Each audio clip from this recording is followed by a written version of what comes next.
breezy night in Atlanta. It's time for Braves baseball. Tonight, the Braves play host to the Chicago Cubs with a chance to split this 4-game series and finish up a 5-5 homestand. And all year long, Braves baseball on Sports South is being presented by Academy Sports and Outdoors. The right stuff, the low price, every day.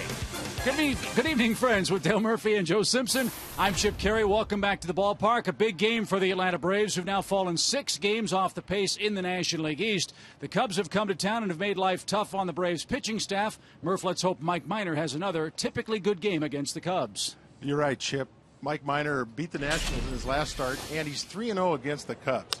What I'd like to see out of Mike tonight is establish himself inside to make his changeup and his back foot slider work. And I'd also like to see, a little concern here, he's had 11 walks in his last 15 innings, so I'd like to see him improve on that.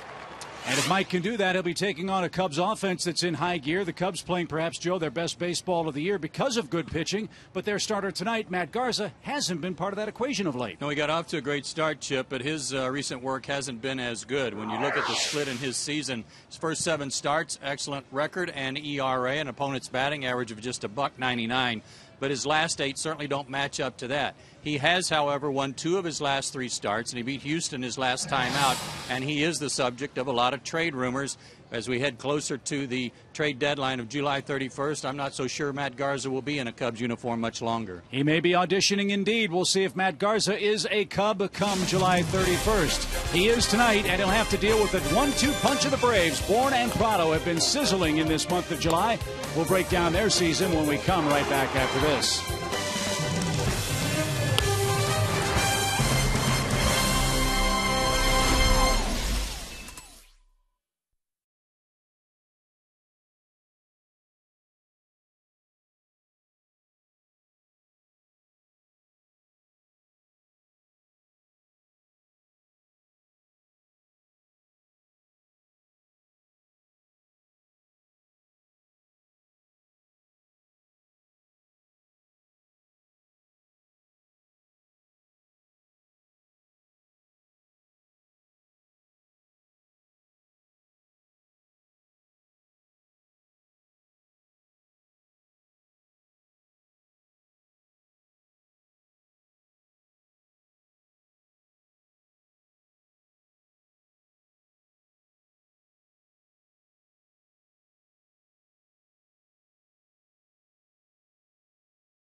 For our 4th and final game of this series, I'm Chip Carey with my dynamic duo of Dale Murphy and Joe Simpson. And speaking of a dynamic duo, how about the top of this Atlanta order? Michael Bourne and Martin Prado have had a spectacular start to the 2012 season. I don't know anybody that's got two better at the top of their order than the Braves do. It's just unfortunate we've learned that Michael Bourne did not make the All-Star team this year, was not voted in, but there's still a few days to go. Maybe he'll still get in there. Let's hope so, because his work in recent days especially warrants it. A .333 average over his last 28 ball games. And having both he and Martin Prado at the top of the order, that's really good stuff. Martin Prado hitting .355 in his last 47 games.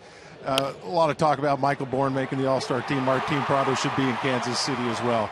I think he's just the prototypical two-hitter, but he can hit three. He can bat leadoff for you, and this combination right here has been a lot of fun to watch. Martin's a baseball player. It's fun to watch him. It's been great to watch Michael Bourne, and we'll see if they can get going again tonight in the fourth game of this series with the Cubs. Braves go for a series and homestand split. We'll get to our lineups and first pitch right after this.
By AT&T Uverse, by Delta Airlines, and by Toyota.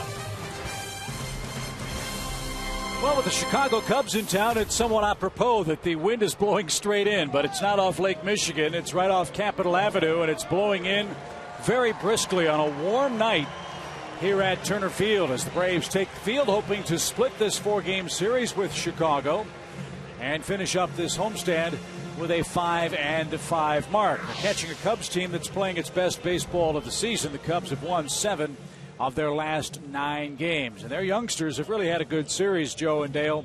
Anthony Rizzo and Brian LaHare have played very good baseball. And Darwin Barney, not much luck at the plate, but he and Starlin Castro have played excellent defensive baseball in this series. They're catching the ball. They're playing good, their best baseball of the year, and the Braves are the ones that are paying for it. Mike Minor's going to have to figure out a way for the Braves to get back on track and at least salvage a 500 homestand. He's done well against the Cubs in the past. 3 starts, he's won all of them. And just a couple of walks in those 16 innings, 24 Ks. Boy, that's very impressive. Let's hope that that's something like he'll pitch tonight against this ball club that's playing, as we said, very good baseball. His 4 keys to pitching success tonight. Well, there is a desert zephyr blowing in right now at about 15, 20 miles an hour. He can challenge them with the wind blowing in and try to keep the ball in the ballpark against this Cubs team that's hitting a bunch of homers. And hang tough. And by that I mean, you know, when you get into a jam, we all know that his splits when he's working with nobody on base, his batting average against him is very low. When people are on base, it goes sky high. Hang tough tonight when he has to work out of the stretch and pitch out of some jams.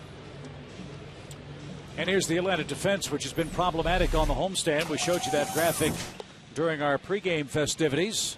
The outfield play has been pretty good. Some trouble on the infield, however. Let's see if Francisco and Freeman at the corners, Simmons and Ugla up the middle, and Brian McCann behind the plate can help guide Mike Minor to his 5th victory of the season. Put quite simply, it's like broadcasting a game with a hairdryer blowing in your face. 4 miles an hour? I don't think so. Call the weather service. That flag is starched.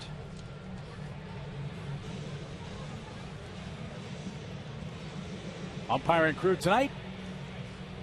James Hoy will call balls and strikes. Jim Joyce at first. Mike DeMuro is at second.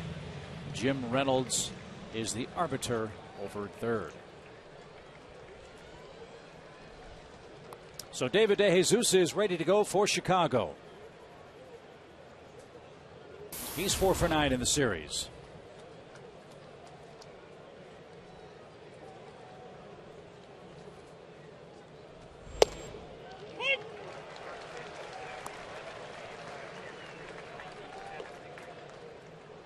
.97 degrees, the official first pitch temperature.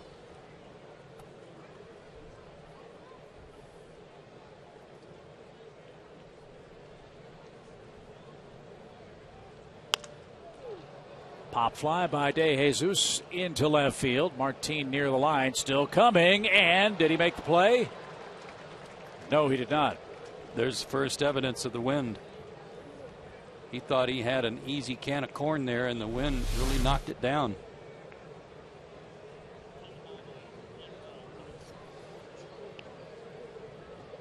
So anything hit to the left side of the diamond is probably going to head to the seats. Anything on the right side, see if maybe it stays in play. First chance, though, results in an 0-2 count for DeJesus. And Joe, you mentioned the wind. You can see Michael Bourne letting Jason Hayward know, check out the flags, check out the wind.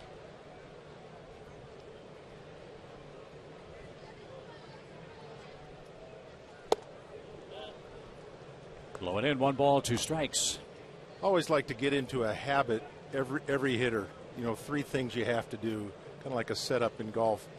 Get some grass, throw it up, look in the dugout, see if I'm in the right place.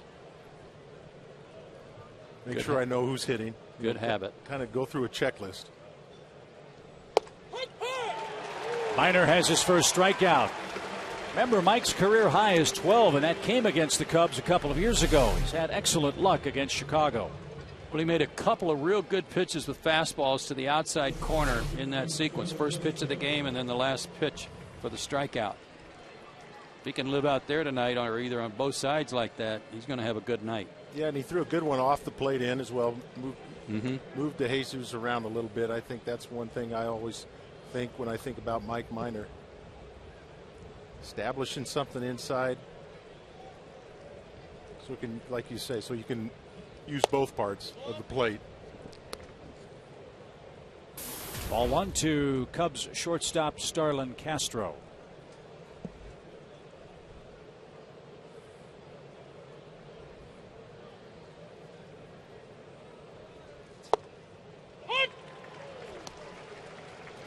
Castro 2 for 12 in the series, batting .291. And he is a Chicago All-Star.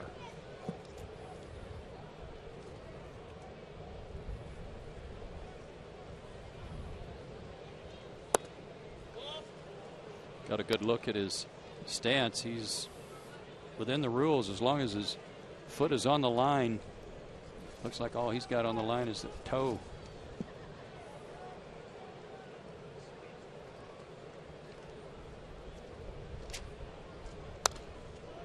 If he had A-width shoes, he'd be out. 2 balls, 2 strikes. Illegal.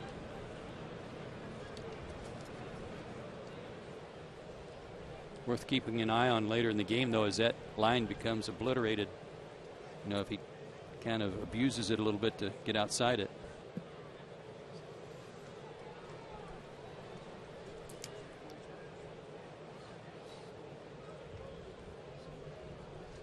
And now time called. Tim Sheeta is one of the best umpires in baseball. He does something early in the game that I've not seen another umpire do. Right before first pitch, he'll go to the back edge of the batter's boxes and make a line in the dirt at the far edge of the circle around home plate.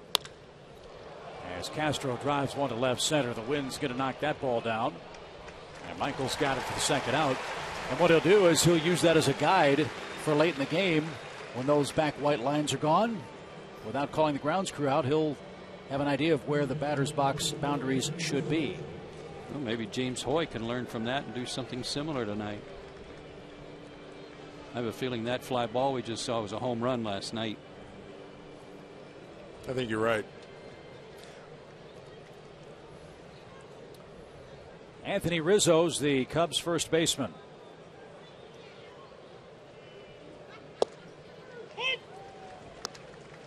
Much different player than we saw when he was with the Padres last year, and much different results. What a first week up with the big league club out of Chicago, as Minor fooled him 0-2. Well, the Braves have done a pretty good job of keeping Soriano down, who was one of the hottest hitters coming into this series. Hopefully Mike Minor being left-handed, Rizzo and Laher have hurt us pretty bad. Maybe we can neutralize some of these left-handers in this lineup tonight with left-hander Mike Minor going. Rizzo's hitting .273 against lefties, but Laher's hitting .079. So we'll follow that as Laher comes up for the Cubs, and that'll be in the second inning. Minor works a perfect 1-2-3 first with a couple of strikeouts.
As we join you again for the bottom of our first inning, Mike Minor with 2 strikeouts in his first frame tonight.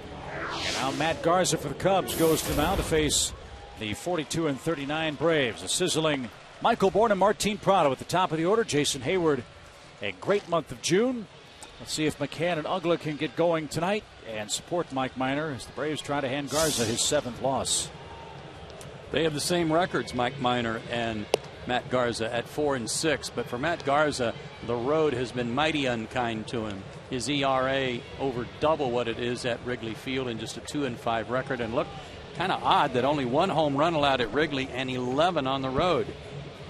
6'4", 215 out of Fresno, California, and Fresno State, originally a #1 pick by the Twins in '95. His 4 keys to success: throws hard. He's a mid-90s fastball guy. And so the great gas, don't know what he had for lunch, but still has great gas. And trade distractions, he might be a guy that's got a little more on his mind than he would normally like at this time of year. Hope he didn't have what I had yesterday, Joe, as Michael Bourne leads things off. That's kind of where I was headed. Yeah, thanks a lot. You're with me, win or tie. Great gas and distractions go hand in hand, I guess. Yeah, they do. They did for Chip. No balls and a strike to Michael, hitting .310, and he's had a great series. 6 for 11. He scored 5 runs. And Michael's good work, the subject of our SunTrust solid performance. This is just against the Cubs.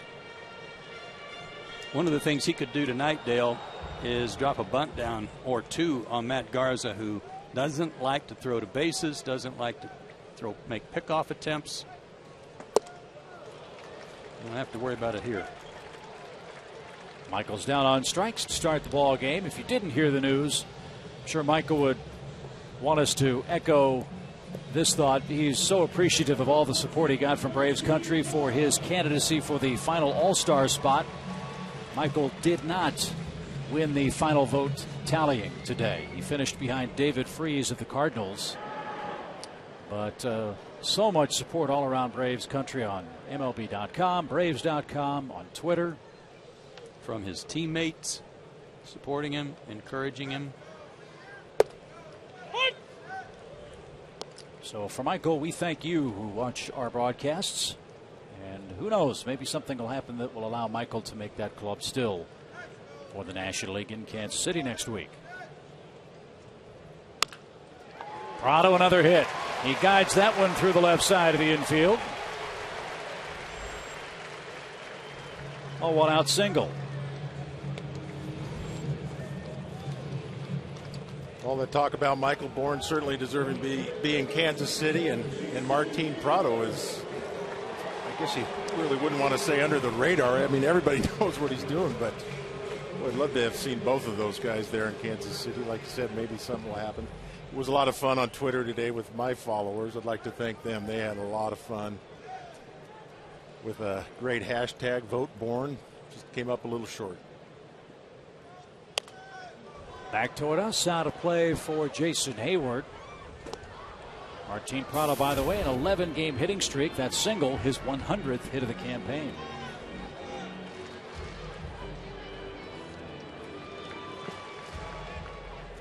Early runs for the Braves have been hard to come by on the homestand. One today would be nice against Garza.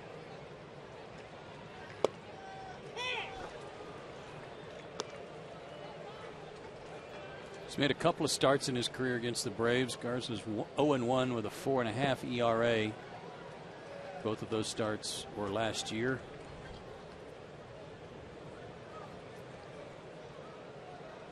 He was 10-10 last year with the Cubs. Good ERA of 3.32.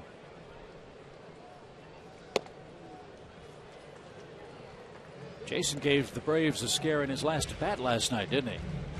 Turns out, I guess, it was just a cramp from the heat and perspiring as much as he did. He got a little dehydrated and cramped up some. So fortunately, it was that and not an oblique.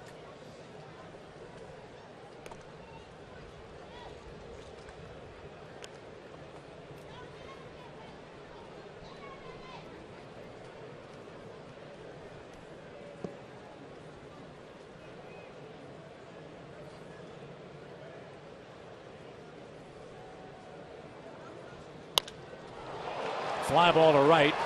LaHair's going back, still going back, and that's going to carry out of the ballpark.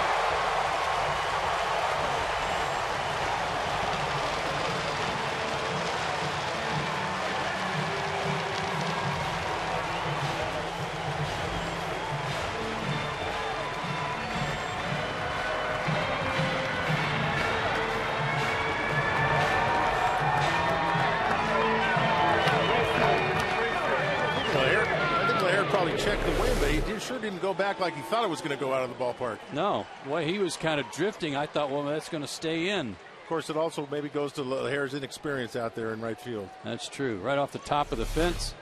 There was no cramp, but he did put a crimp in it. So 14 home runs for Hayward. There are the early runs for the Braves. They enjoy a 2-0 advantage. And now Freddie Freeman, the Braves' first baseman, looks for his first base hit of the series. And he's got it. 3 straight hits after Bourne's game-opening strikeout.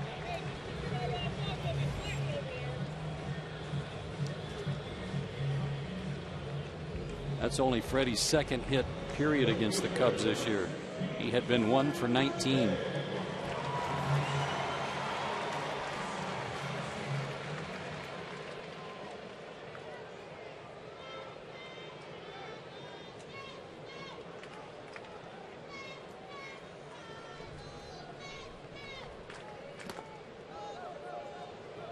Soto knocked it down. 1 ball, no strikes to Braves catcher Brian McCann.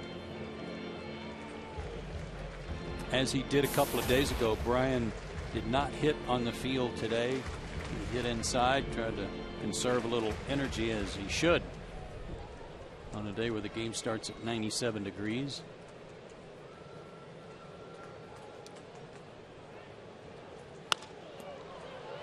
Fly ball foul, headed toward the seats. And 1-1 your count.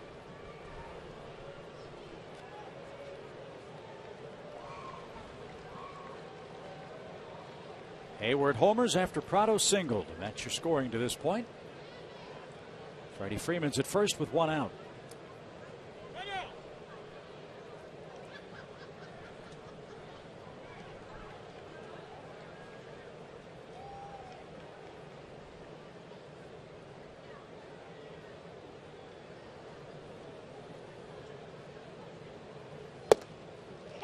Good pitch.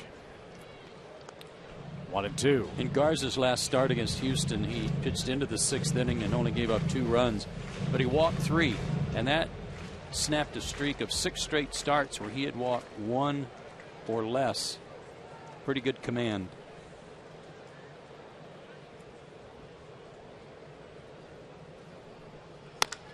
Another drive to right. This one's a no-doubter.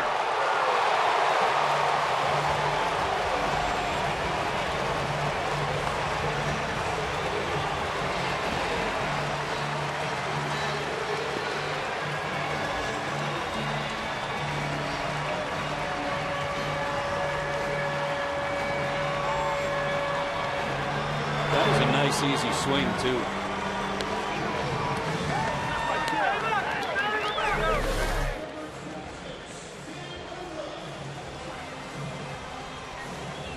It sure was, Joe, and I like what Brian said last night. You know, he's had his struggles here in the first half, but he's looking forward to the second half. He's convinced he's going to turn things around and be the productive hitter that he has been. Good way to start, I'll say. His first homer since June 15th, when he homered against Brian Mattis of Baltimore. And just like that, it's 4-0.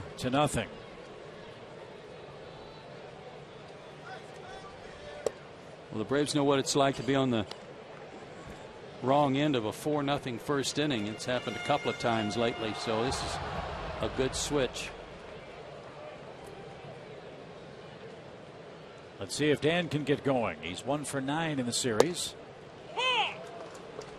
And now behind in the count, 1 ball, 2 strikes.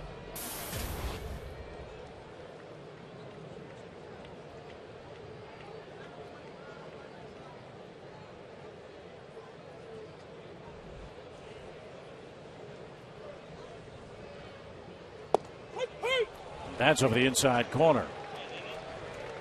Garza has 2 strikeouts. Ugla has words with James Hoy, and Andrelton Simmons comes to the plate.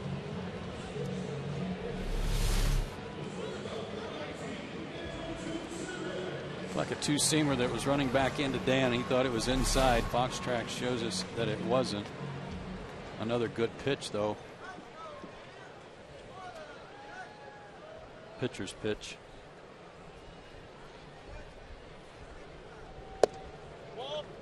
Ball 1 to Simmons. It's always fun to talk to the other team's broadcasters about the players on your club.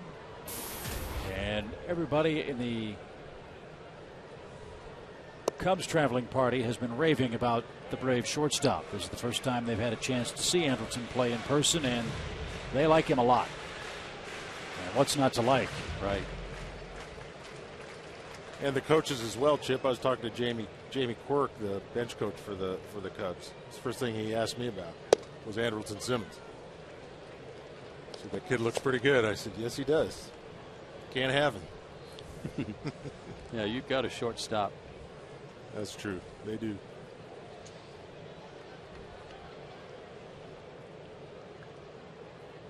"22 pitches for Garza. 2 of them have left the ballpark in this first inning. And Endleton taking all the way has a 3-1 count. Great Jamie Quirk story I can lay on you real fast. He was, as a kid, he was a first-round pick of the Royals. They signed him to keep him from going to Notre Dame to play football, gave him a lot of money, and he wasn't playing too well. And he was on a radio show, and A-ball, and some fan called in and was just ripping on him and said, "You know what? The Royals really wasted $50,000 on you. You can't play, blah, blah, blah." And Jamie said, "Well, you may be right, but you're about 50,000 short." I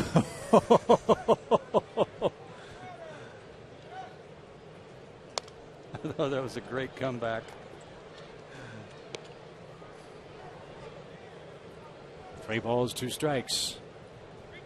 I know you, Joe, and Jamie Quirk, and all the folks who are alumni of the Royals are very excited about the All-Star game. That's going to be great to see. It'll be a great show and showcase that ballpark that not enough people get to see, especially the Braves, since that's the one place Atlanta's never been, at least in interleague play. I think there's going to be some good barbecue in that post-game spread there, Joe. You know it. Post-game, pre-game. Yeah. During the game. That's for the Red Sox. Yeah.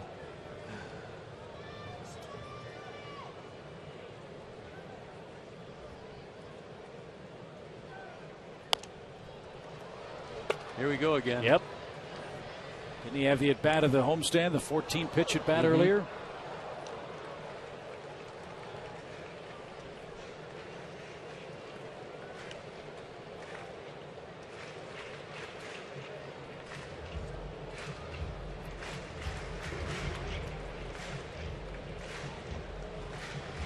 And here he is, ready for his 8th pitch of this first inning at-bat against Matt Garza.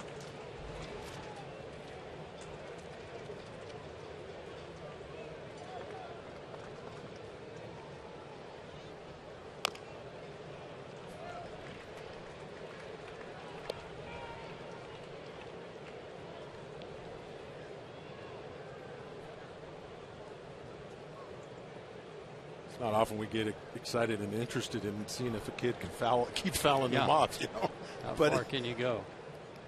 But it is an interesting thing at a young age, being able to hang in there like that. And he earns a walk. There you go. Garza pawing around on that mound. Some early frustrations for the Cubs right-hander.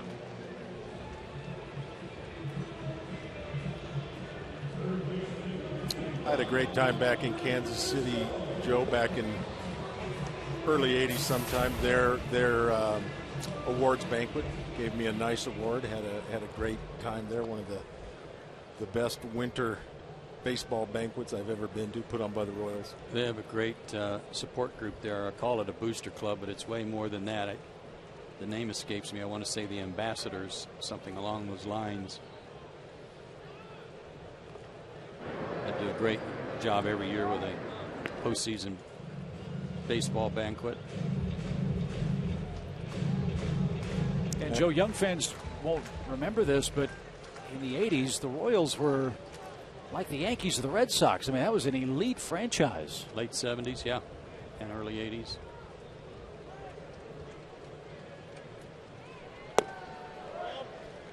It's all about players, and they had players. Some of them, at least one, a product of their academy. They were the first organization to have their own academy down in Fort Myers.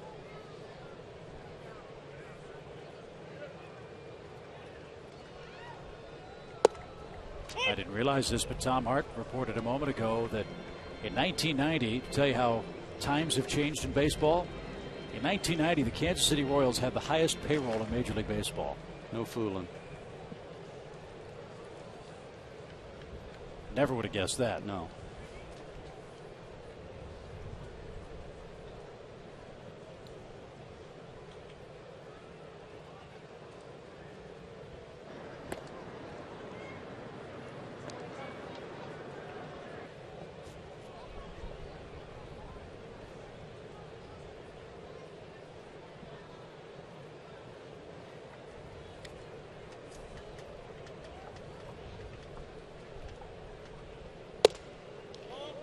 Juan Francisco takes high and tight, 2 balls and a strike. 31 pitches for Garza on a hot night. One of my connections to one of the great players with the Kansas City Royals during that time was Willie Wilson. We got drafted the same year. We both went to a pre-draft workout. I had no idea who he was. They said, okay, everybody, we're running the 60-yard dash. Murphy and Wilson, you're first. How'd you do, Dale? I come in second? Yeah, I came in second. I didn't realize Willie was one of the fastest men on the planet at that time. He's the fastest I ever saw going home to third or first to third. Wow. It was ridiculous. And a big guy. You say, well, Murphy may be able to hit, maybe throw, but he can't run. Compared to Willie Wilson, no one could. You're right. It's like those feet weren't even touching the ground.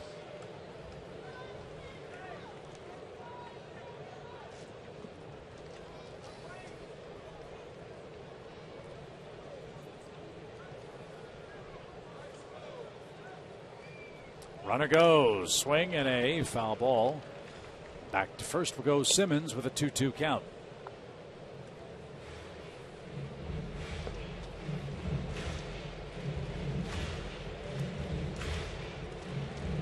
So for Mike Minor, fellas, you couldn't have scripted a better first inning. No, it's wonderful.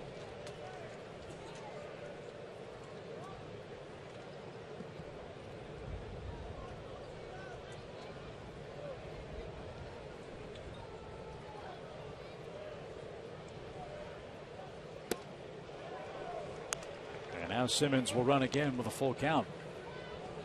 As we've said so many times before, anytime you're the starting pitcher and you've got a chance to hit in the first inning, that's a good sign.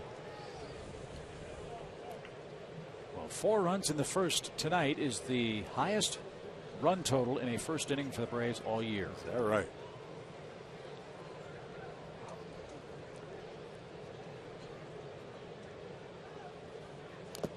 And a swing and a miss. Nope, it was tipped at the plate. I beg your pardon. We'll do it again.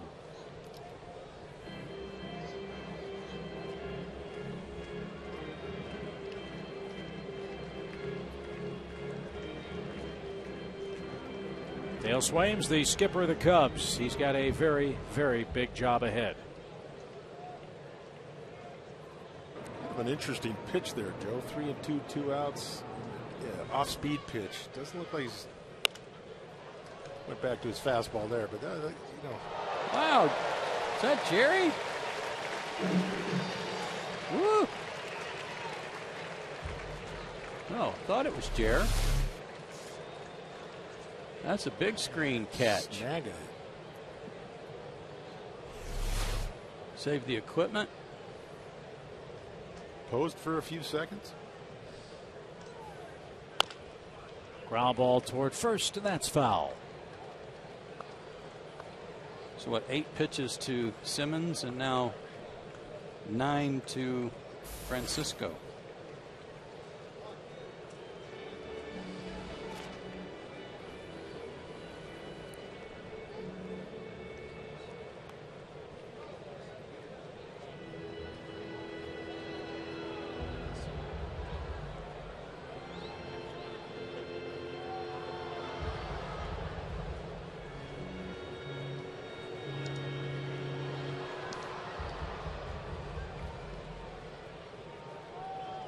Another 3-2 pitch. And it'll take at least 11 to get Francisco. Keep working, Juan. That was another breaking ball, wasn't it? The bottom half of this first inning has lasted nearly 20 minutes. One more 2-run homer would be fun. Yeah. Gloves on hips for a lot of those Cub defenders. And another foul ball.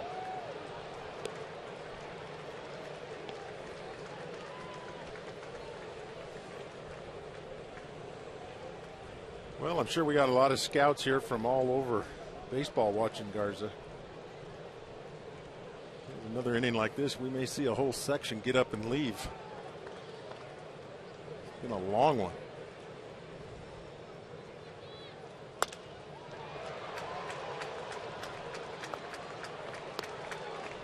.40 pitches. Whew. That's a rough way to start your night when it's 97 degrees.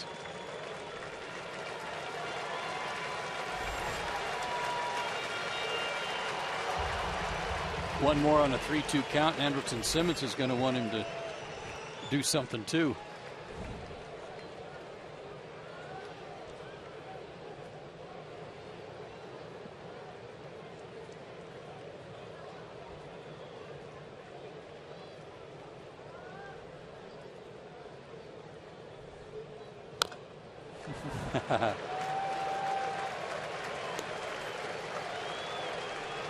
Last time the Braves had a 4-run first inning almost a year ago, July 15th, against Washington off Livan Hernandez.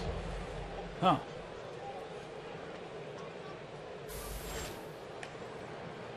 And the Cubs already have their bullpen busy. Manny Corpus loosening up. The 2 out in the first.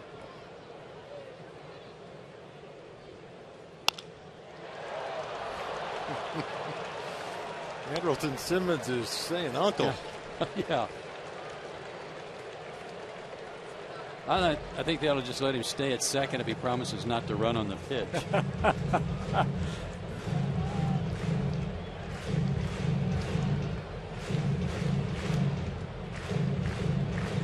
He's taking a little extra time there. Catching his breath.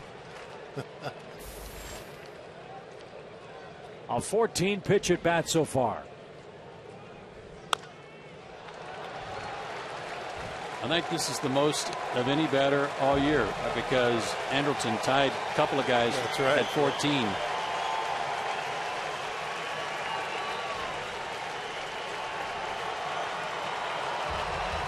Never have I seen so much interest in long at bats like we have here. This is kind of cool. Like I said, personally, I got up to 5 or 6, I think, once. That's a fair ball. Nice play by Rizzo, and Garza to the bag. 43 pitches. Make it 44 pitches for Matt Garza. And 4 runs across for the Braves in the first inning. Hayward and McCann hit 2-run bombs. And Mike Minor has a big early lead.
By the Home Depot and by AT&T. Great first inning for the Braves on a hot night. 44 pitches for Matt Garza, 4 runs across for Atlanta. Mike Minor with 2 strikeouts in his first frame of work. And Mike back to work with Soriano, Laher, and Giovanni Soto.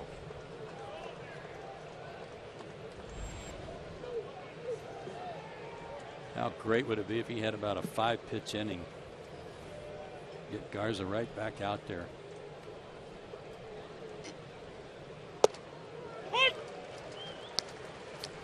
Brian LaHare's our Delta Airlines on deck batter.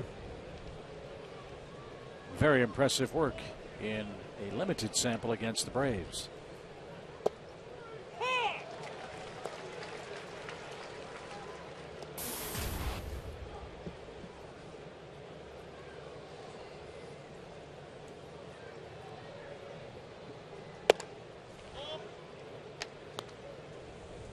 Well, tonight's game, the official start of the second half of the season. This is game number 82. All downhill from here. And that ball scorched foul past third. 1 ball, 2 strikes.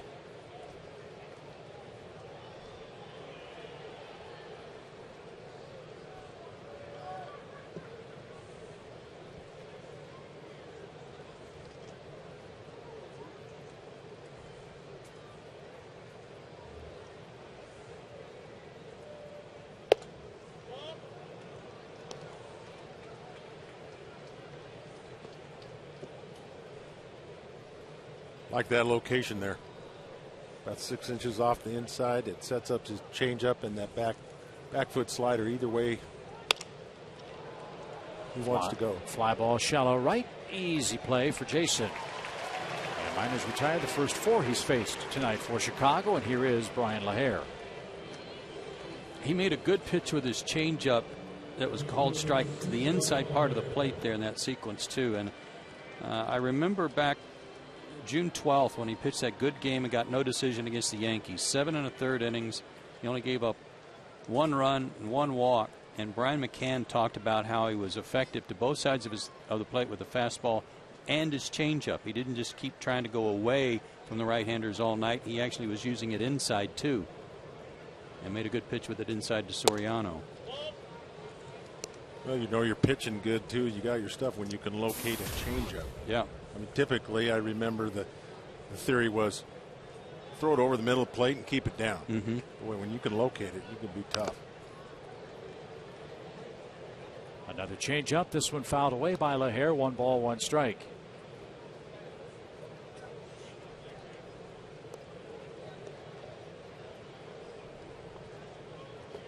Matt Garza's road woes have continued, at least in the first inning tonight.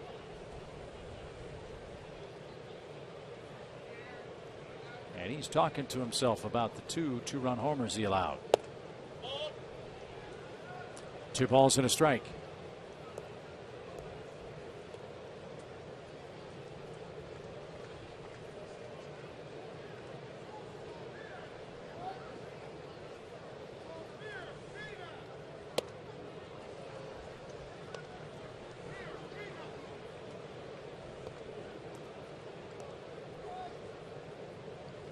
Make a good pitch here. Yeah, even though LaHare has hurt us here this series, you don't want to walk him. He's got such a low average against lefties.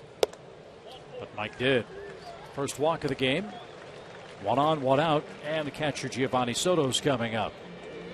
Fans, we hope you'll visit the Game Used store on the terrace level on your next trip to Turner Field. Be sure to ask the sales associate how you can buy a Game Used baseball from the game you're attending that day. The Game Used store is located near the Chop House at Turner Field.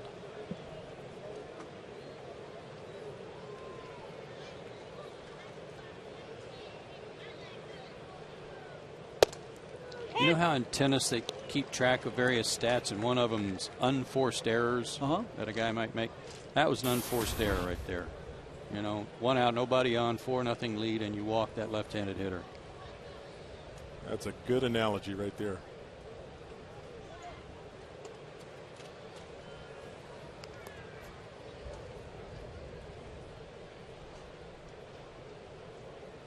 Might go 1 ground ball away perhaps from getting out of the inning.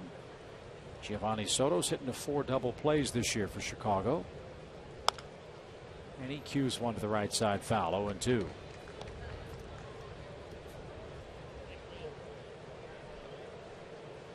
I remember that start you talked about earlier, Chip, the 12 strikeout game. Man, oh man, was he on that day. Had a great fastball and used it.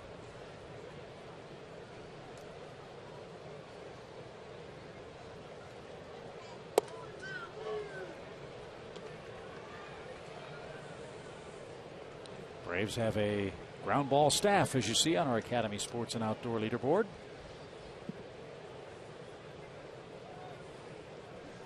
Got to have guys that can turn it too.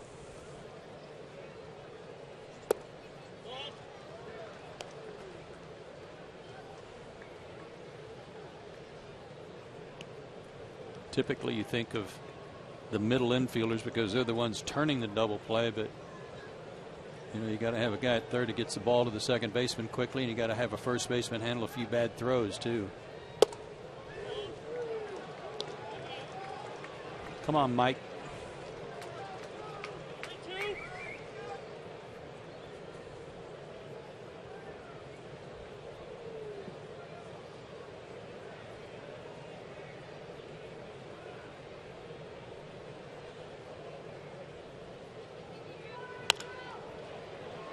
Shallow center, and that's playable for Michael Bourne. Nice comeback for Mike Minor. 2 outs.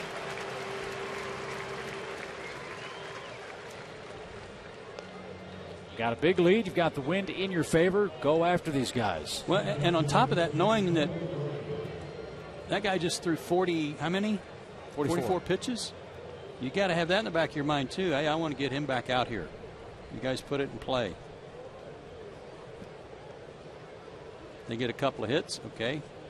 All bets are off on that. Then it's different. Ball 1 to Darwin Barney.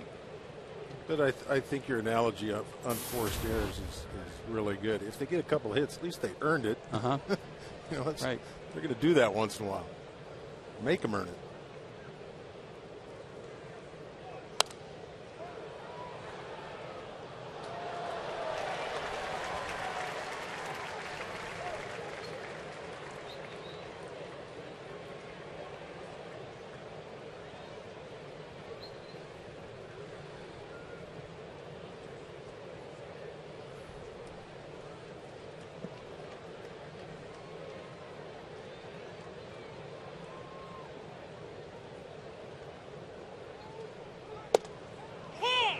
That caught a corner. 1-2. I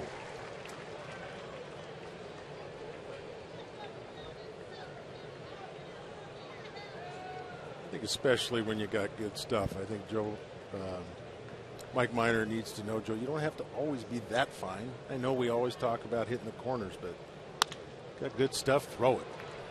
And let him put the ball in play. Minor does that to Darwin Barney. Cubs strand their first base runner of the ball game. And Mike and Braves lead 4-zip.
As we head to the bottom of the second, Michael Bourne's turn in the order is already coming up again.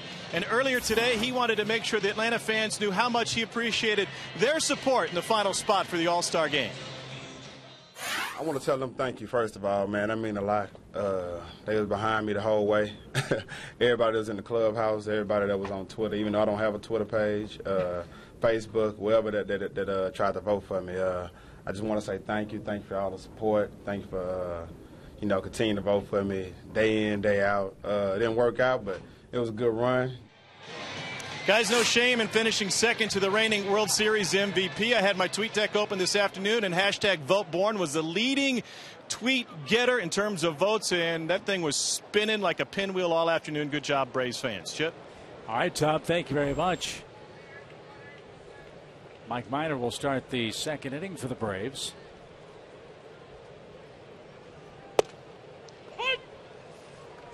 As Michael Bourne said at the end of that interview that we didn't have time for, he said, I'll just go back to Houston and chill for 4 days.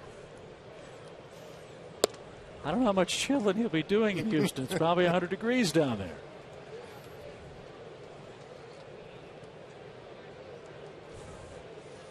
No balls, 2 strikes. The count to Mike Minor. Never. And a pop fly into shallow right. And Lahair's got it. There's the first out. Tom? Well, guys, we're still a few days away. There's always a chance that a spot opens up via injury. Giancarlo Stanton hasn't played the last 3 days for the Miami Marlins. He did not play in their game this afternoon against Milwaukee.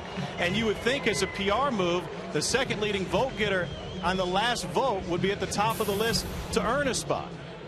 Let's hope so. I hope that happens in terms of not somebody getting hurt, but that a spot opens up. Maybe somebody will have a baby and have to come home. You mean their wife, right? Of course. Okay, just making sure, because that would be news. Mm-hmm. And you would think if Stanton goes out, they would replace him with an outfielder. Well, if Mike doesn't go, or excuse me, Giancarlo doesn't go, you could replace him in the home run hitting contest with Michael Bourne too. He's got 7 already. Career high. Well, they got enough third basemen. Well stocked.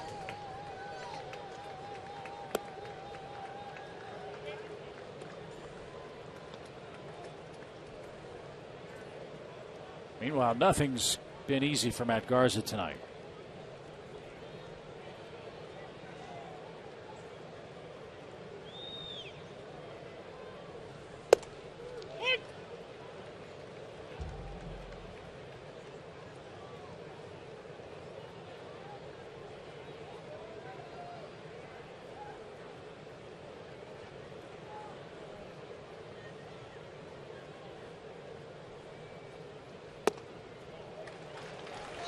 A 1-out walk. 2 walks allowed by Matt Garza tonight. And Martin Prado's the hitter with 1 on and 1 out. Get your Braves Cubs live stats right now with Game Connect on FoxSportsSouth.com. This powerful tool is bringing you play-by-play, player comparisons, pitch counts, and a whole lot more. Follow our game tonight with Game Connect.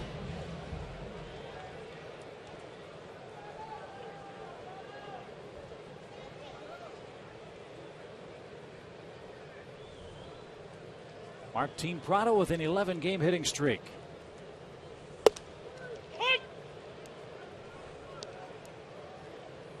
He stroked a first-inning single and scored on Jason Hayward's 2-run homer.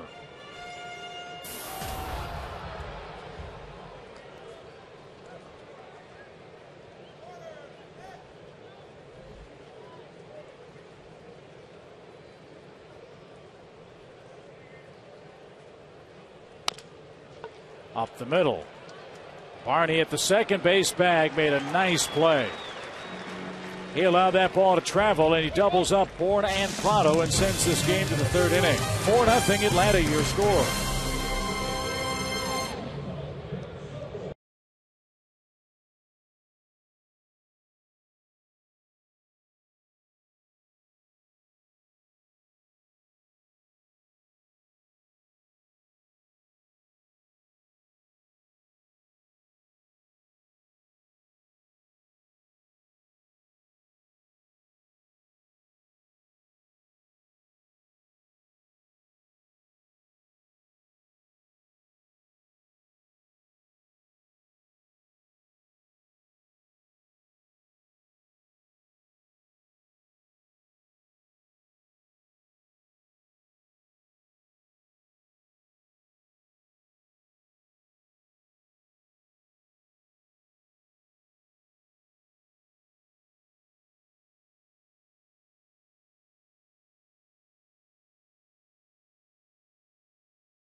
Enjoying the wrap-up with the Cubs tonight, leading 4-0 as we move to inning number 3. All year long, Braves baseball on Sports South is being presented by Academy Sports and Outdoors. The right stuff, low price, every day.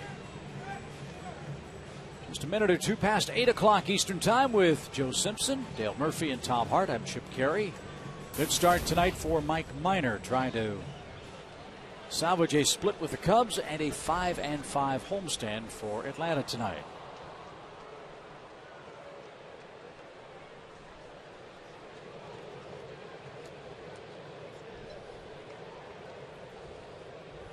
Luis Valbuena is the Cubs' third baseman.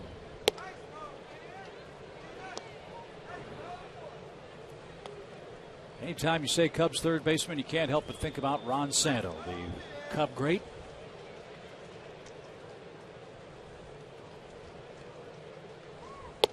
Ronnie's going into the Hall of Fame at long last this summer.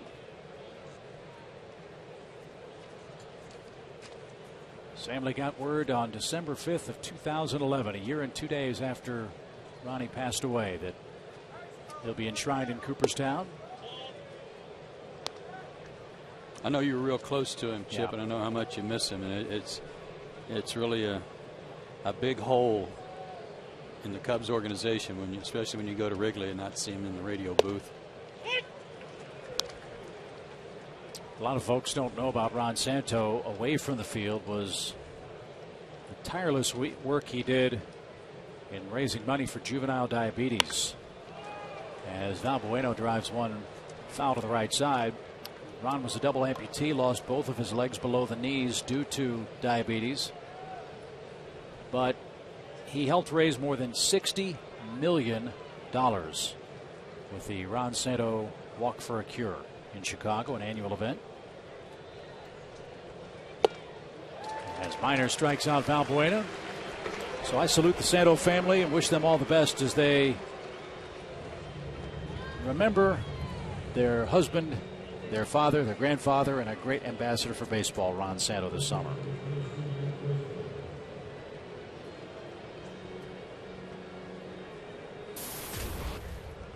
Matt Garza is the hitter. He's 2 for 26 at the plate with 21 strikeouts.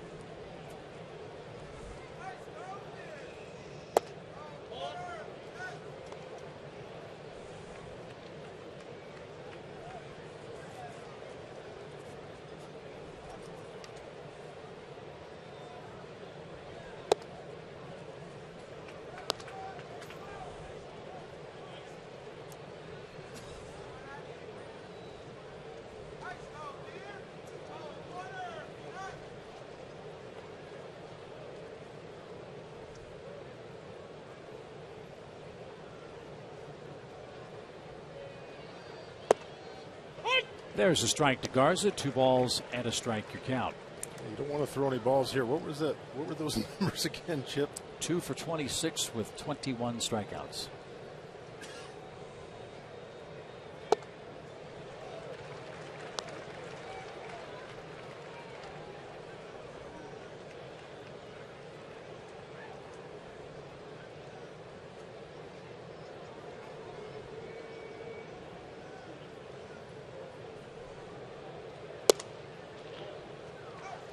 Three and two.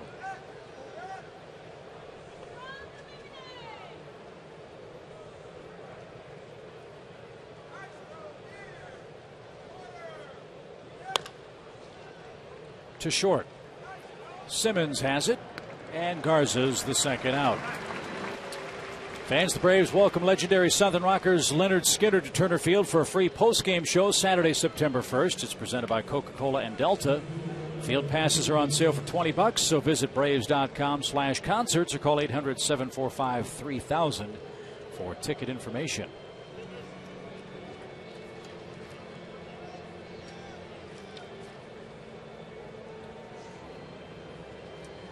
Here's to Jesus. Base is empty and 2 outs. Braves were busy after the ball game last night. They did make a roster move. Johnny Vetters was placed on the disabled list with a left elbow impingement.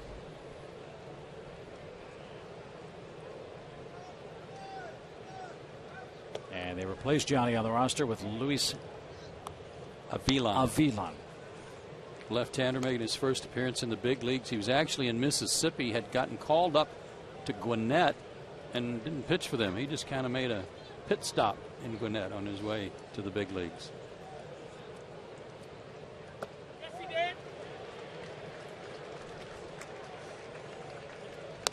He's 22 years old, out of Caracas.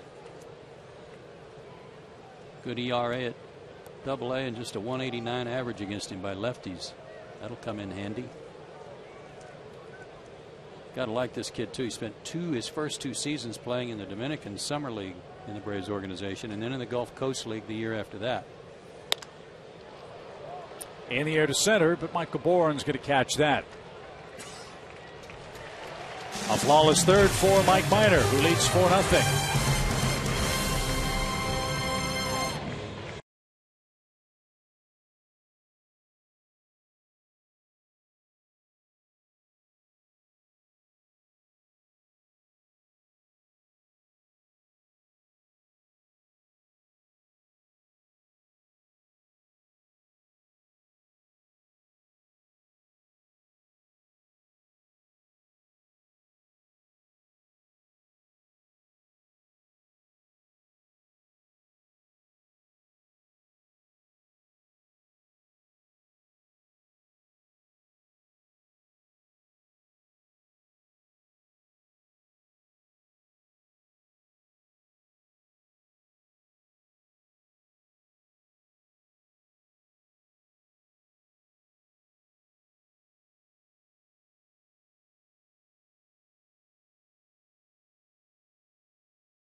For the Coors Light freeze cam, the train flying right through here, and it's 97. How about this? Jason Hayward, first inning, big swing, doink, right off the top of the fence for his 14th homer of the year. That gave the Braves a 2-0 lead. Had just enough on it. That's the Coors Light freeze cam, brought to you by Frost Brewed Coors Light.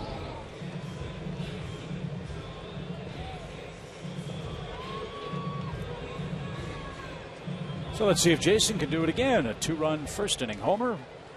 McCann followed 2 batters later with a 2-run shot. And Jason loves facing the Cubs.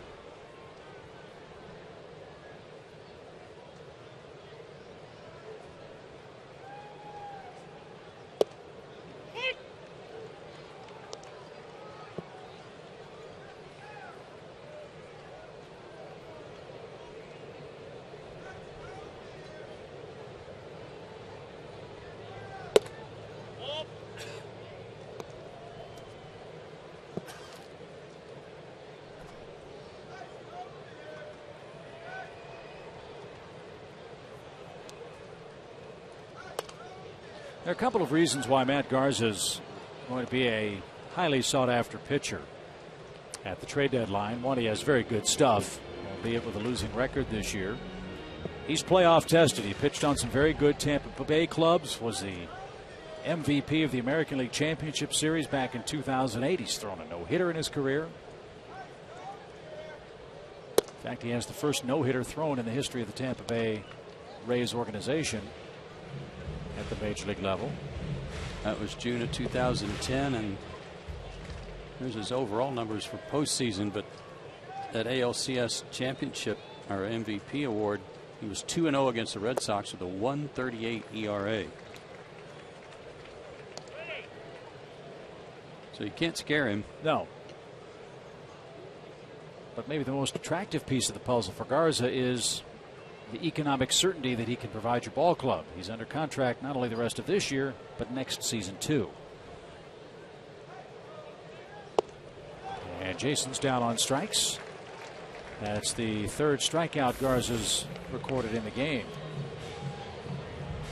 So that might make Garza more valuable than, say, Ryan Dempster, in that Dempster's a potential free agent at the end of the season. And Dempster's making a lot more money, as I recall, too. Dempster about $14 million this year.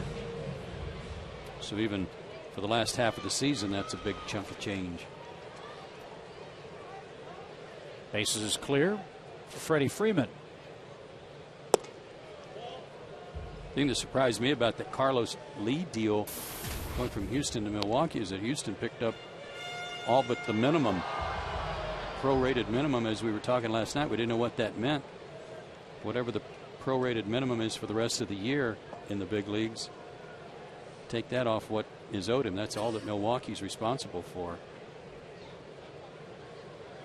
Houston has the rest. Florida, you mean, right? Miami. I'm sorry. Miami. Yeah. Yeah, he used to play in Milwaukee. That's where the Marlins were today. And Lee did play in the game for the Marlins tonight, and they won 4-0 over the Brewers.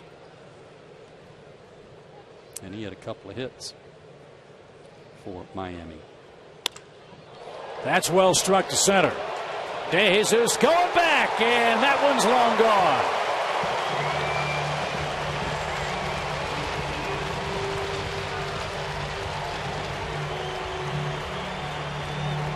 How do you like the 3, 4, 5 slots tonight against Chicago?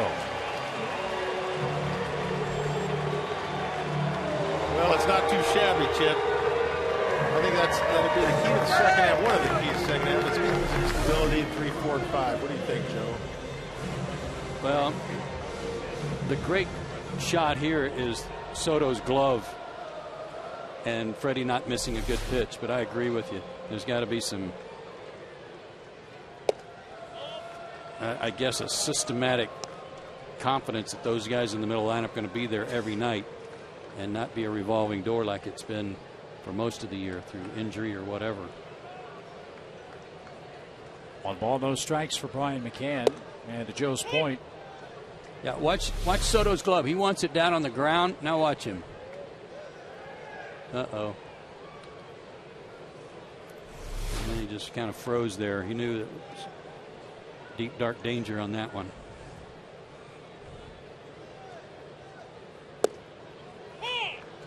And to Joe's point about consistency with regards to the lineup, for various reasons, injury, ineffectiveness, matchups, Braves have used 5 different number 3 hitters, 4 different cleanup hitters, 7 different men have hit 5th, and 9 different guys have batted 6th this season.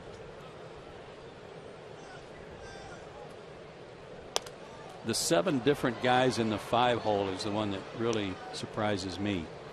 That's typically one of your main primary run producers, and to have 7 different guys go into that spot kind of tells you that Freddie's had to do a lot of juggling for various reasons. Dan Uggla's the man that's hit 5th the most for the Braves this year, 26 times. Freddie Freeman's next on that list with 18.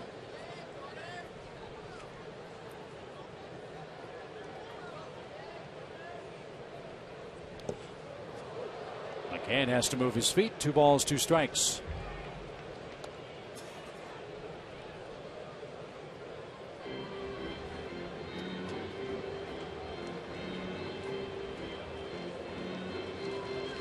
Oh, we always love to see Freddie Freeman go the other way, but he hits some of the hardest balls the other way that I've ever seen.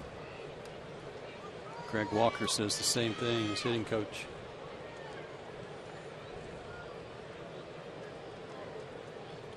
A lot of guys can do it in BP whenever they want, but he'll hit rockets about 10 rows back in the seats. Turned the wind around too. It's not blowing in as hard as it was, but it's still a bit of a breeze blowing straight in from center. 2 outs, base is empty, and it's trivia time. Our AT&T U-verse trivia question this evening. Dan Uggla holds the baseball record for quickest second baseman to 100 homers. Whose record did he break?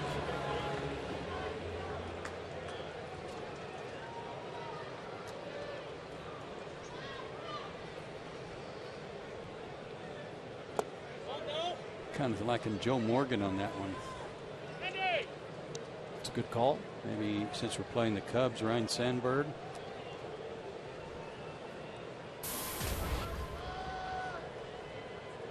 Can't argue with either one of those. I have to go with Sandberg since we're playing the Cubs. Well, lots riding on this trivia question. I think we're 8-1 on the homestand. Yeah, with that appeal. We won the appeal. Did we?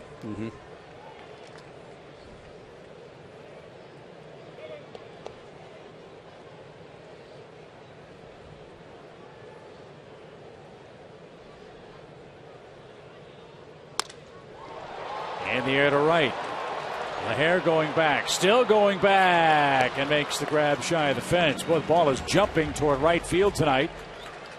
But Dan Uggla is out number 3. Freddie Freeman cracks his 11th home run. Braves have 3 bombs tonight, lead 5-0.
Mike Minor with 3 shutout innings and 3 homers for Atlanta. It's the final game of the homestand for the Braves. We head to Philadelphia for a 3-game series tomorrow night, and that's our Jamison Inn upcoming schedule. Phillies have scuffled all year long, even though they did come to Atlanta and win 2 out of 3. But they've played poorly at home, and the Braves do not see Hamels, Halladay, or Lee. And the Braves have their top 3 guys going. Good chance to gain some ground.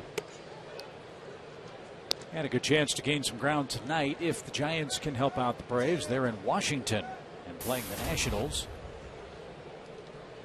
Giants are winning in the 4th inning at Nationals Park 3-1. Here it's 5-0 Braves with Starlin Castro starting the 4th.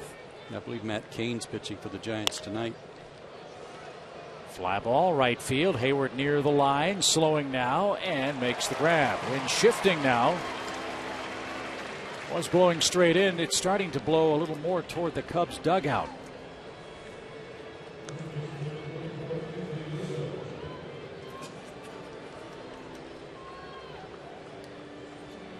One thing you can't do as an outfielder when the wind's blowing like this is drift on the ball and think that you just, you got plenty of time to get there. And Jason was hustling over there to the point that he almost overran it to make sure that he got there in time to play the ball with the wind. As opposed to LaHair, who drifted on Jason's home run and Uggla's fly ball. Yes, he did.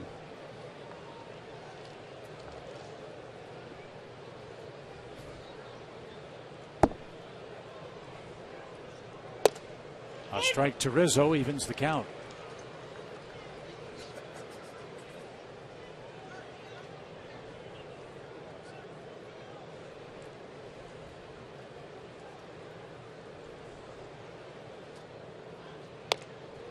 Looping line drive to short. 2 down. You know, one of the things we talked about before every hitter is checking the flag, throwing some wind. I think to me, it's 180 degrees different. It's not maybe blowing as hard as well, but I think it was blowing a little in and a little to right. Now it's blowing a little in and a little to left, swirling. It's no longer a desert zephyr. It's more like a beach breeze. And here's Soriano with 2 outs. Again, this stacks up really well for Mike Minor, facing a club that he has pitched excellent baseball against in his brief career. Braves gave him 4 first-inning runs. And the Cubs, at least this year, have not hit left-handed pitching well at all. Cubs hitting .220 as a team against lefties and have won just 6 games against left-handed starters in the first 81 played. And another pop-up. This is a long run for Freeman and Hayward. That ball is going to slice and be foul to Soriano.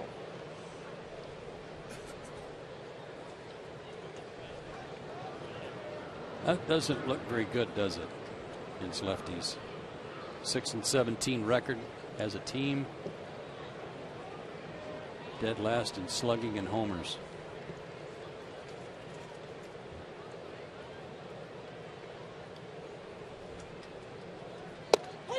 Strike 3 at the belt. Mike Minor's racking up the strikeouts. He's averaged 1 per inning. That means he's got 4 through 4 shutout innings and a 5-0 lead.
By Academy Sports and Outdoors, by Georgia Power, and by Nissan. It's a beautiful night, especially with a 5-0 score in the Braves' favor as we head to the last of the 4th inning. Simmons, Francisco, and Minor are coming up. And Matt Garza's walking behind the mound thinking, oh my gosh, I'm going to have to throw 40 pitches to get these 2 guys out. Took him 44 to get through the first inning. 8 to this guy and 16 to Francisco. 9 to Simmons, beg your pardon.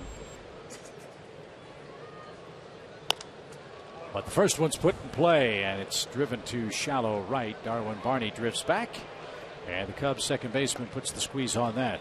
1 pitch and 1 out.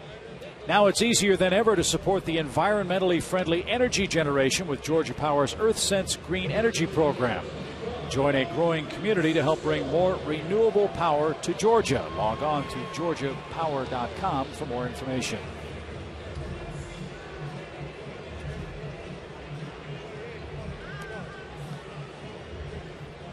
After that long at bat, one almost had an extra base hit. Nice play by Rizzo at first, robbed him of a potential double down the line.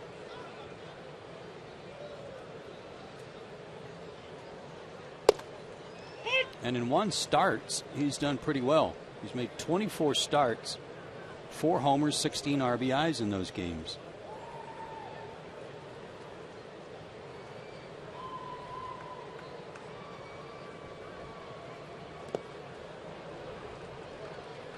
Well, he has something that scouts are looking for every day in Major League Baseball right now, and that's natural power. He's got it in abundance.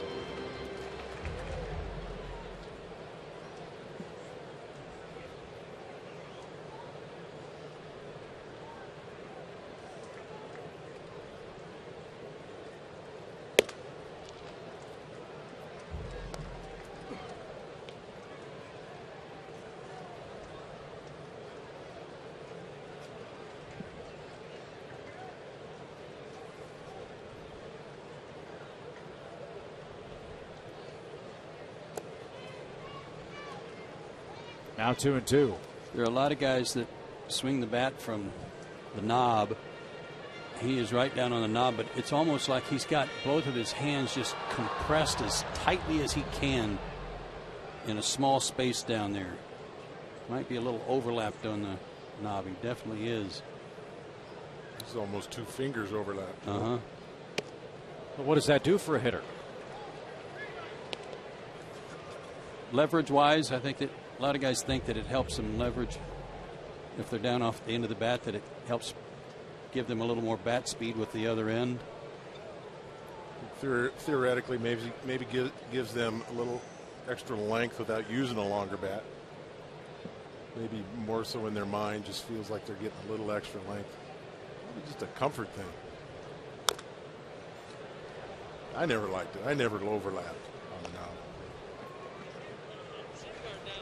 I would think you'd have to have incredibly strong hands and wrists to be able to swing a bat and hold on to the bat through the torque of a swing. Missed the shin guard and got his foot or ankle.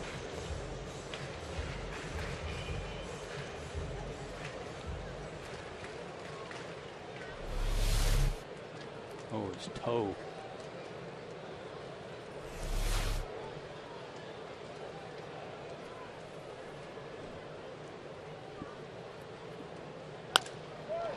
A laser beam hit foul to the left, and another full count pitch.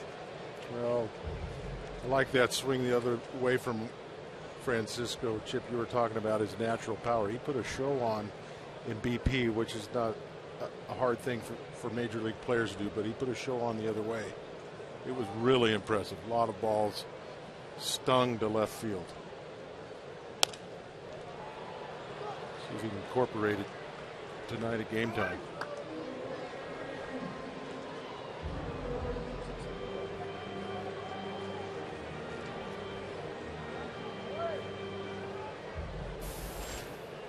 He's gone through about 24 baseballs by himself in his first 2 at-bats.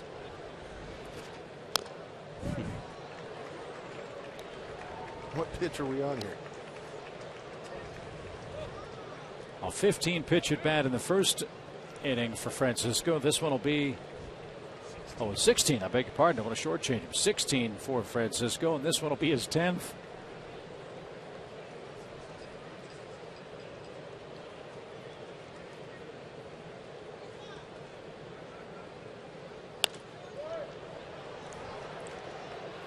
Next time he comes up, he might just look in the dugout and want to wave 4 fingers. Like, can I just put him on? Save myself about 10 pitches. Greg Maddux used to be 26 pitches in the 4th inning. 26 to 1 guy.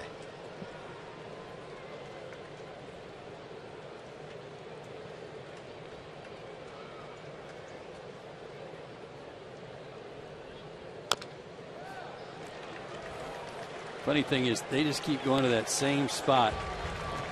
Down, down, down, off speed down, and he just keeps burying it in the dirt right in front of home plate.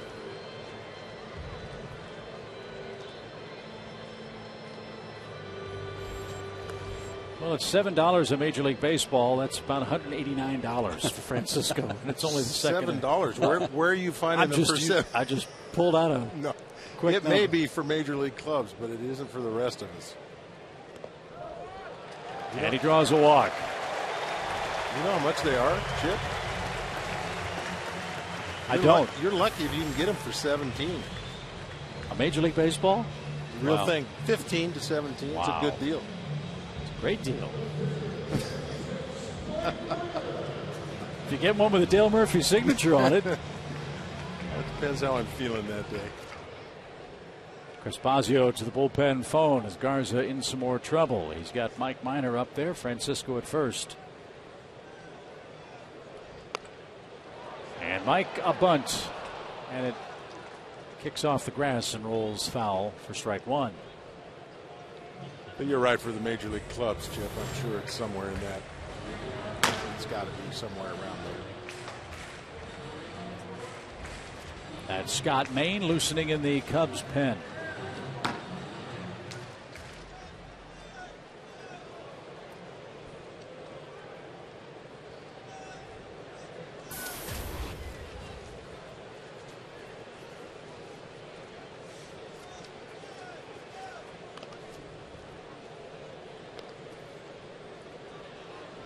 Minor put down a good bunt there, just caught the grass and kicked it foul. He also had a key sacrifice in a 3-run inning against the Nationals, and the only one the Braves had in that series.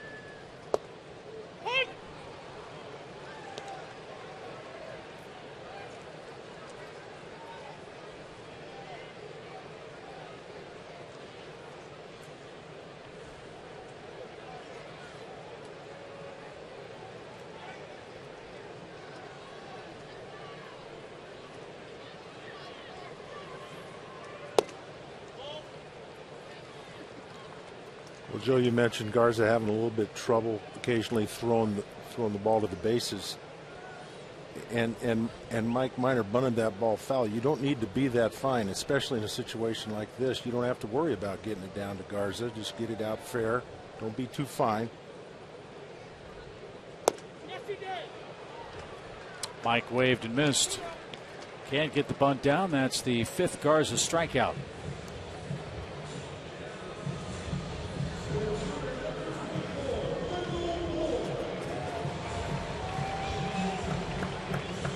That brings up Michael Bourne. Michael struck out and walked. He hasn't got a hit yet tonight. Getting late, isn't it, for him?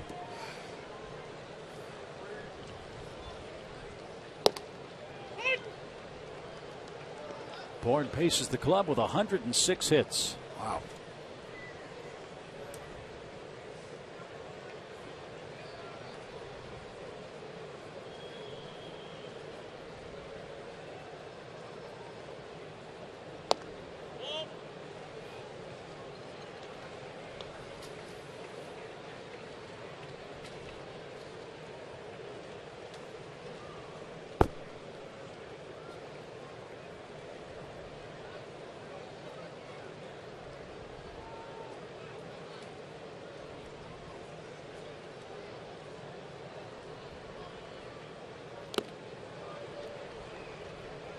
One ball, 2 strikes. Ryan Dempster does something when he winds up in any stretch where he's shaking his glove all the time, and we were told he does that because he was afraid that he was tipping off his pitches by the way he moved his hand in the glove. Well, Garza does something that's not quite as obvious, but he's got a little rattle in his glove too. And maybe he does on purpose when he's changing the grip or putting the ball in his hand for a pitch.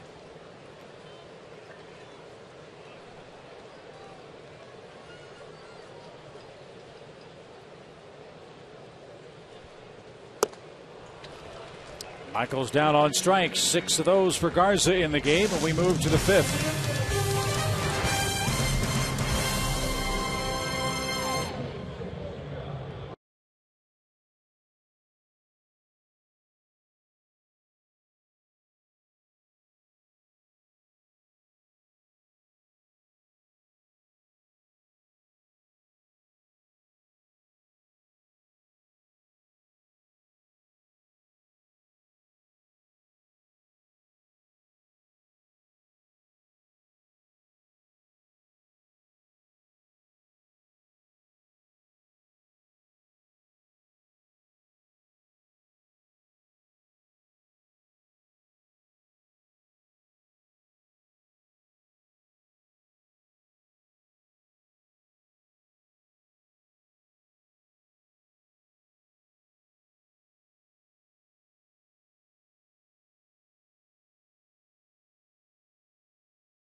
Tuesday, don't miss the biggest event of the summer as baseball's greatest stars battle for home field advantage in the Fall Classic.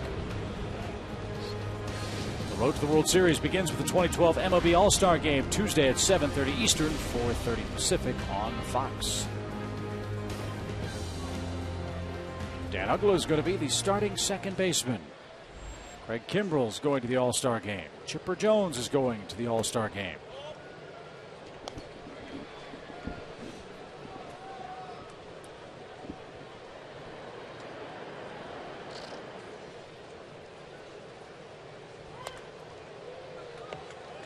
Mike Minor faces Brian LaHair to start the Chicago fifth. LaHair walked in the second inning.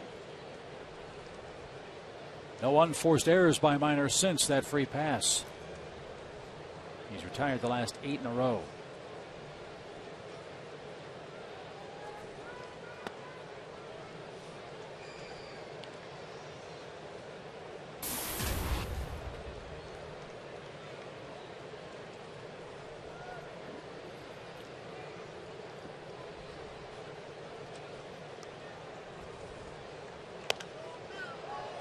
A late swing, 2 balls, 2 strikes.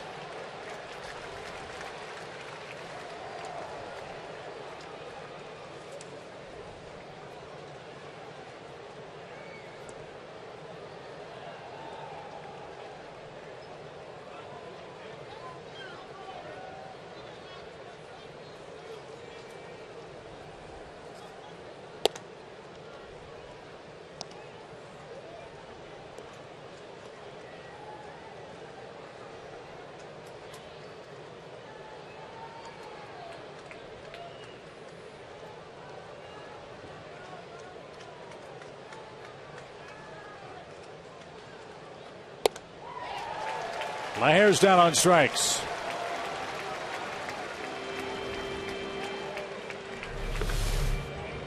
As a pitcher, you should like it when a guy swings and misses and then wants to know, was that a strike? If they're not sure, that means you may have him confused and chasing some bad balls. I didn't like to do that. I don't know if that was the reason, if I didn't want the pitcher to know I didn't know what was going on. I don't know why. I just did not like to ask the umpire. I'm sure I did it occasionally, but got to figure if you swung at it, it had to be a strike, right? Oh, yeah. Me? Mm-hmm.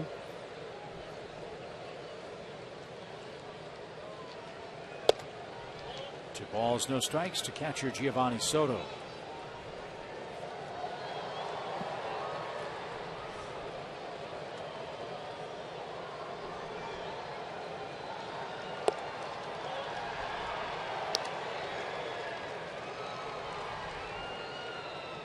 Soto was the Rookie of the Year in the National League in 2008, was also the starting catcher for the National League All-Star team that year. And the first ever National League rookie to start an All-Star game behind the plate.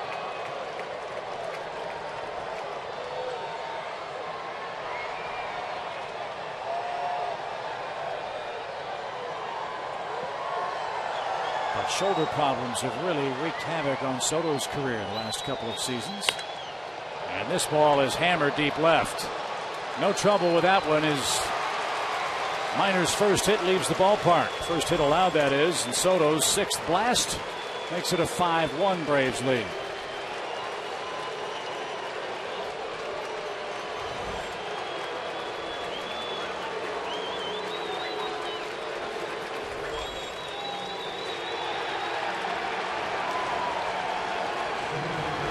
it just doesn't bother me, Joe. That's No. okay. It's like, it sounds strange, but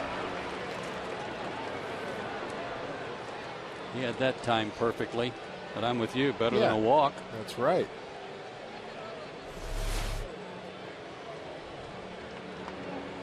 It's the 19th homer allowed by Mike. 16 of them by right-handed hitters.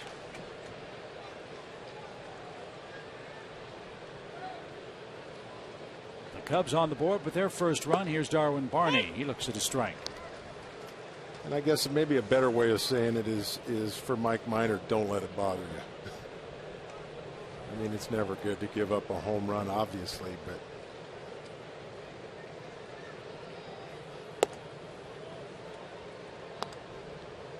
You got to make them earn it, like we keep saying. Keep throwing strikes.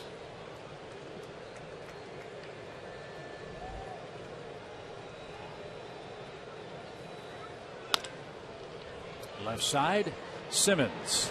Tricky hop, but he stays with it for the second out.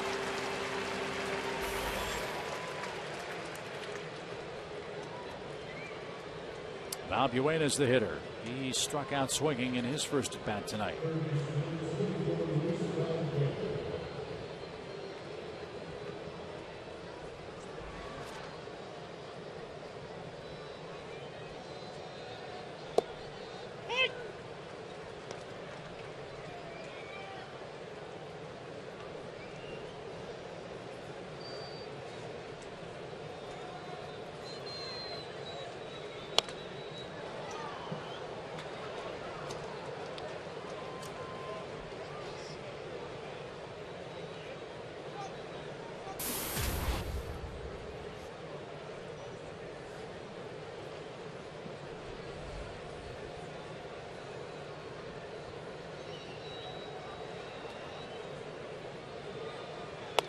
Look out. Oh, mercy.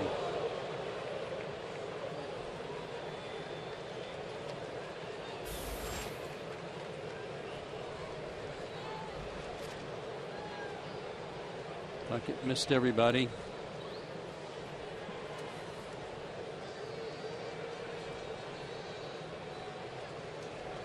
Scared the pinch hitter to death who's on deck. That's Baker, who hit a home run last night.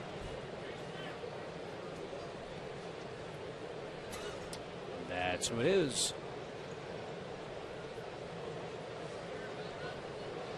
He hit a laser out of here, but he is not Laser Baker. There's only one.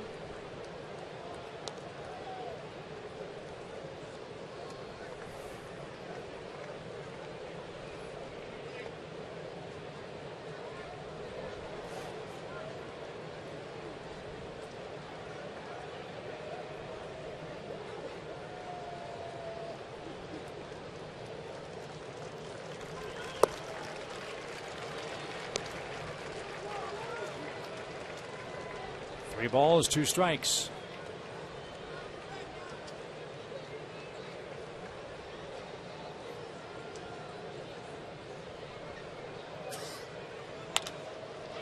High fly toward left center. Bourne and Prado. It's going to be Martin Prado at the edge of the warning track, reaching out for a basket catch. Nice play left by Martin Prado. And the Cubs are done in the fifth. A Soto homer all their scoring tonight.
Braves got off to a great start, a 4-run first inning, two-run homers, one from Hayward, one from McCann, and then Freddie Freeman a solo shot in the 3rd inning. The Braves have broken out the long ball tonight, and they've knocked out Matt Garza. Mike Minor, the beneficiary, he just gave up his first hit of the game, and it was a homer to Soto here in the top of the 5th.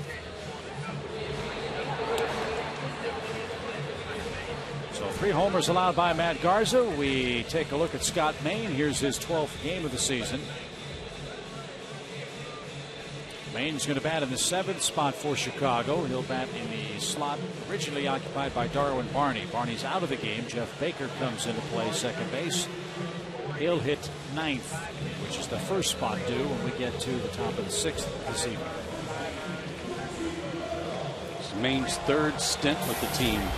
He was up from April 20th to May 3rd, got sent back, called up May 16th and 17th for 2 days, sent back.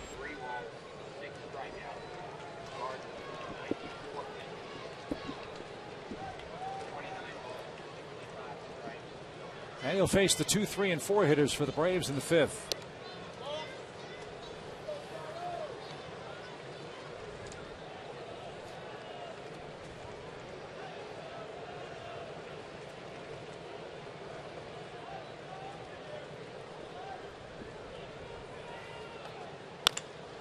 And a ground ball to the right side for Prado. Another multi-hit game for Martin.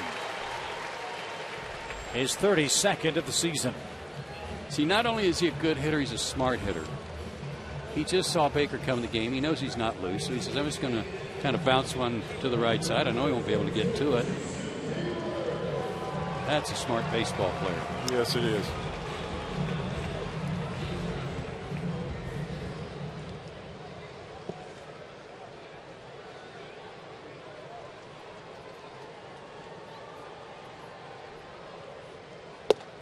A strike to Jason Hayward.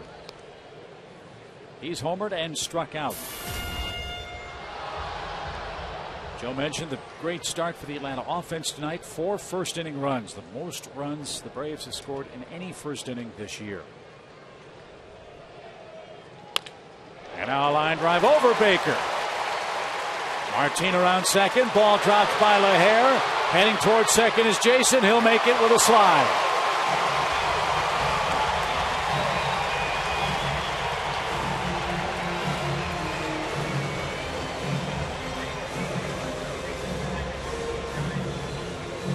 A single and E9. Well, a flat, loopy slider is what I meant to say. Yeah, it wasn't. I actually think that ball moved a little bit on drive. I don't think it was a straight. It kind of jumped forward. Looked like he misjudged it a little bit. I don't know if he had a shot at it. Good base running by Jason Hayward. Very aggressive on the misplay in right field. Ball 1 to first baseman Freddie Freeman. It's a funny game, isn't it? Freddie came in 1 for 19 against Cubs pitching this year. He's 2 for 2 with a homer, a single, and 2 runs scored tonight. This is one of the things we talk about quite often, though, Chip, where if the Braves are in a rut where they're having trouble scoring runs, we might suggest, boy, if they could just get a couple runs early to take some of the pressure off and let everybody loosen up. Well, you're seeing some benefits of that 4-run first. Good swings, good hustle, everybody taking the extra base.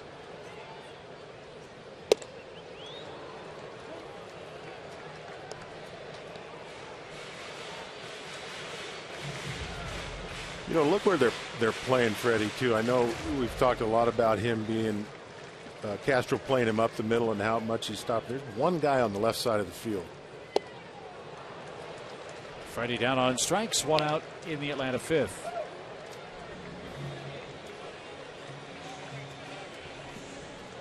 Time now for the Coors Light Cold Hard Blast. We showed you Jason Hayward's homer in the first. Here's Brian McCann's rocket. His did not bounce on top of the fence. It went deep in the seats. That was his 10th of the year. I must admit, Jason's fooled me. Well, me too. I mean, it's hit well, but I didn't think it was going to carry out, especially the way the wind was blowing in. Right. Infield in for the Cubs now with McCann up there. 2 on, 1 out, 5-1 game. And a high fly to right. LaHare will have plenty of room. Prado at third will tag, and he will come home to score. Hayward moves to third. Sac fly RBI for Brian McCann. A 3 RBI night for him.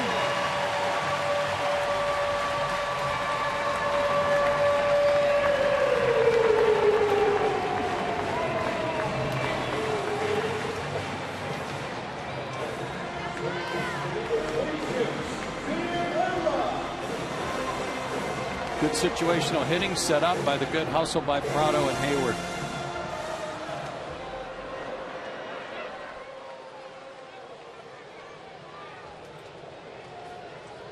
Agla's 0 for 2 tonight.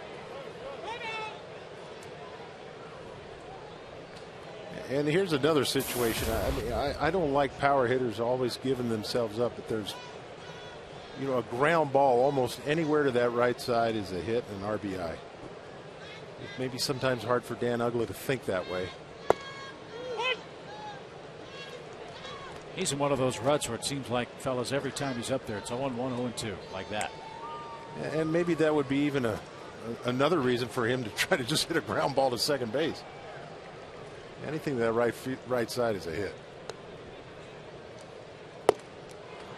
I took it as a good sign his last time up when he backed LaHare up to the fence in right field. He went the other way. That's a good point, Joe. Yes. Behind 0-2 now. Maybe you can put one on the ground that way.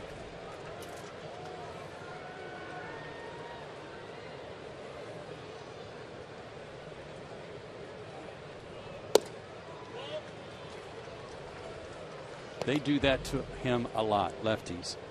If they get ahead of him, they throw him a ton of backdoor breaking balls that Dan will either at times chase or give up on, and gives him fits. And the fastball gets him swinging, and that retires the side. The Braves cash in a couple of leadoffs for back-to-back singles, and they score their 6th run in the 5th inning.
Trucks by Jameson Inn, by the Georgia Lottery, and by McDonald's.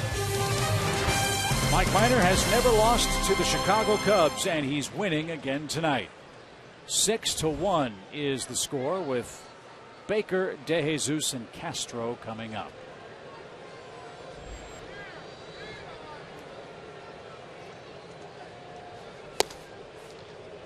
Matt Garza started for Chicago, gave up 5 runs on 5 hits, 3 homers in just 4 innings of play tonight.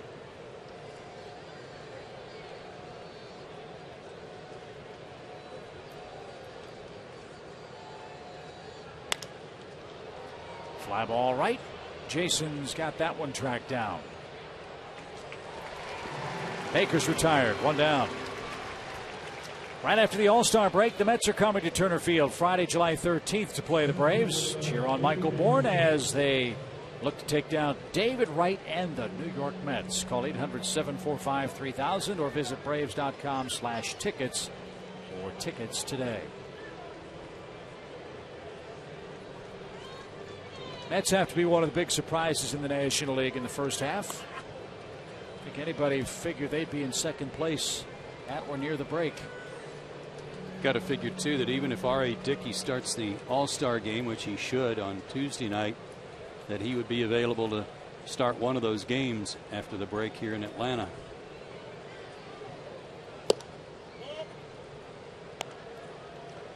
Braves start play tonight, a game and a half behind New York and 6 behind Washington. Nationals now losing 4-1 at home to the Giants. That game's in the 6th inning.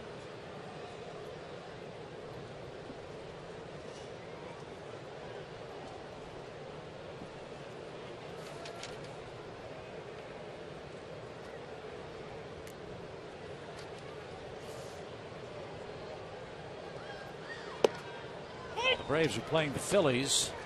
Washington will host Colorado before the break.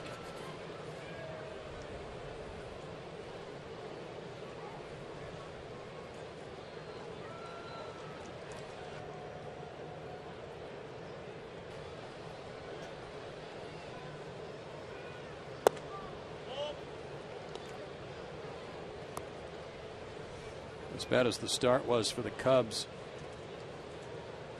they did make a change in their hitting coach. Rudy Jaramillo, the highly respected hitting coach that they hired away from the Texas Rangers, was fired, and they promoted their minor league roving hitting instructor. De Jesus with a line drive to center.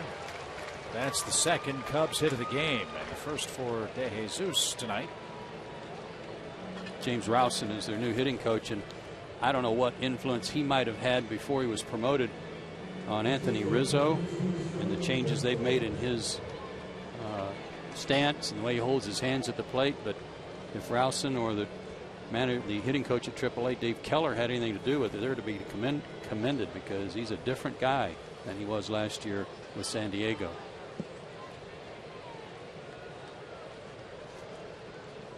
Castro's 0 for 2.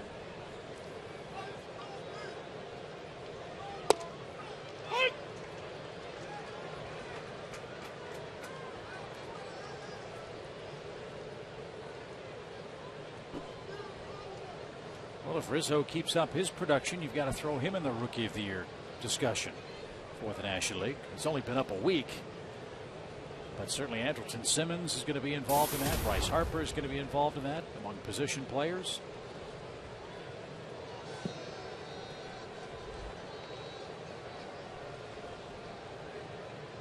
Could be a fascinating race over the second half of the 2012 season. 1 ball, 1 strike. I'm interested, Joe. You've seen Rizzo with San Diego. Did he have that kind of relaxed, kind of hands low? Is that a his hands? That's a new thing. Hands were higher, and he looked so relaxed now. Then he looked real tense and pressured. Francisco to second for 1. Dan Uggla the turn. Castro hits into a double play, and Mike Minor continues his good work. He leads the ball game 6-1 in the 6th.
hits, and his spot is due third in the bottom half of this sixth inning. And it's time for our McDonald's fan of the game.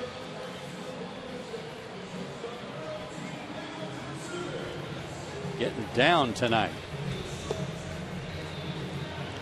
He's loving it. Best dancing ushers in baseball.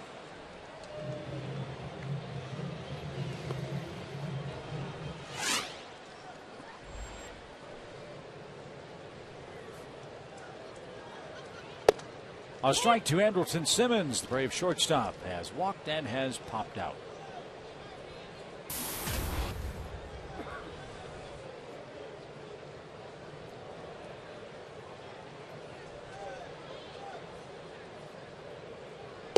One of the many things I love about baseball, guys, is looking at a young player like a Starlin Castro or an Andrelton Simmons or an Anthony Rizzo or a Mike Minor, seeing them in the early days of their career and thinking, okay, 10 years from now, what kind of player is this guy going to be like? When you see Simmons play, at least for me, I'm thinking Gold Glove guy. I'm thinking superstar in the major leagues. Well, that's what I'm thinking too. That's what I can't wait to find out. Maybe a number 2 hitter too, moving up in the lineup. I can see that. Maybe even develop a little weight, a little strength. A number 3 hitter. I mean, you know, it's all going to be fun to watch. I remember I was signing an autograph in L.A. and Lasorda came up to this kid, says, "You know who this guy is, kid?" And the guy goes, "Yeah, Dale Murphy." He says, "Well, hold on to that autograph because in 10 years it's going to be worth a lot less." Nice. I said, "Wait a minute, Tommy." Anyway, no, it's going to be fun to watch these guys. Yeah, I got my attention.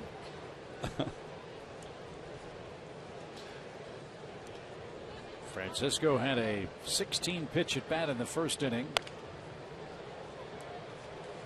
Fouled off a bunch of pitches in the fourth and is at it again, but is down 0-2. The thing about Andrelton Simmons that is so interesting, he does so many things that young players don't typically do.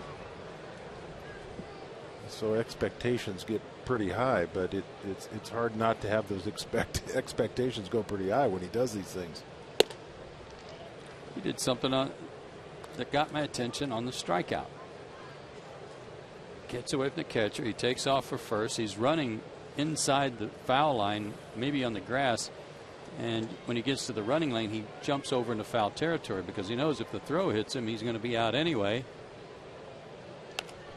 So the only chance he had of getting on base was for the catcher to throw it away, and he hopped over into foul territory. Watch him here.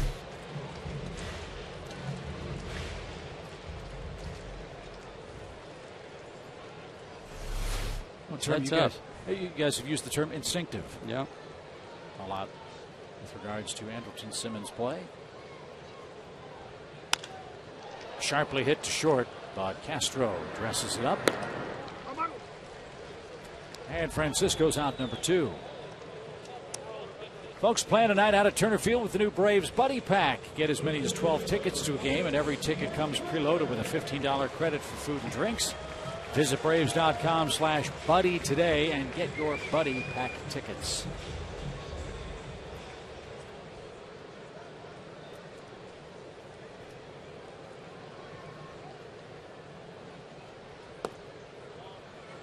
Arizona Diamondbacks have hit the skids a little bit after being so hot when they came to town. They've lost 5 in a row and 7 out of 10.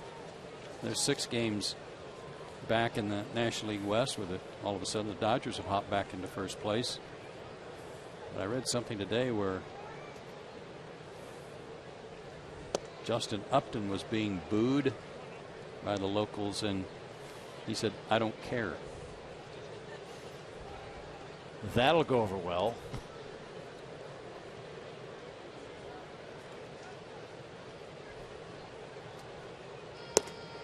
The Diamondbacks have the Dodgers in the desert tonight.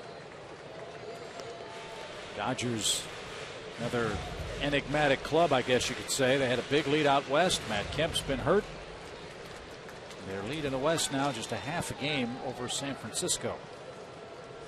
thanks to the Nationals beating the Giants 2 nights in a row, 2 days in a row. And how about Maine? He walks Mike Minor.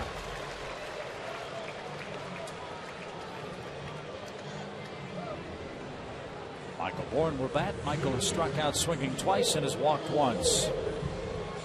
And if you didn't hear the news, Michael fell just a little short of David Freese's fan vote total for that final All-Star spot. But Michael is very appreciative to all the fans in Braves country for taking time out to try to get him onto the All-Star team.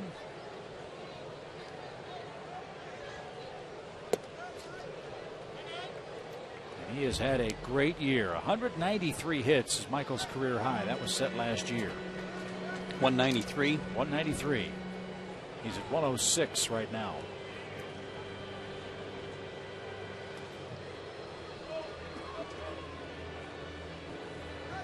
He's just hitting the ball with such authority here in the first half. It just was the official first half just completed.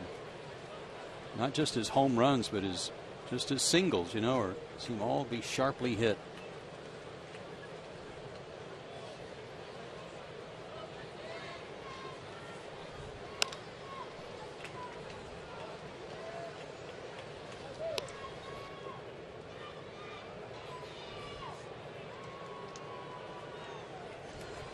Of those 106 hits for Bourne, 30 of them have been for extra bases.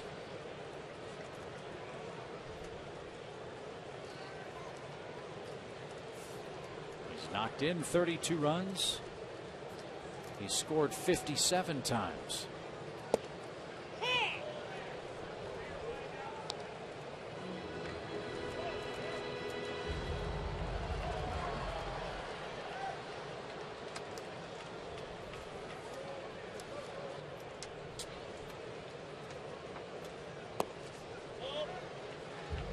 Two and two. Joe, to your point that he's stinging the ball. He's got 100 of those 106 hits, like Chip said. 30 of them are extra bases. He's only got 15 infield hits. He's not just putting it on the ground and beating it out. And he's a good bunter. He can do that almost at will.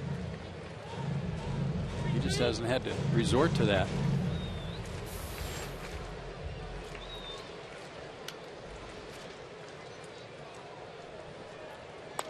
Minor's running as Bourne pops one down the left field line. Long run Soriano. Valbuena gives chase. And no play. We'll do it again. 3 and 2.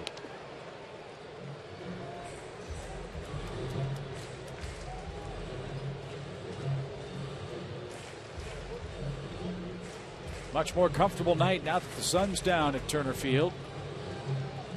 We began the day at 97 degrees at first pitch. Most of the first couple of innings, the wind was blowing straight in. Now it's shifted, it's blowing out.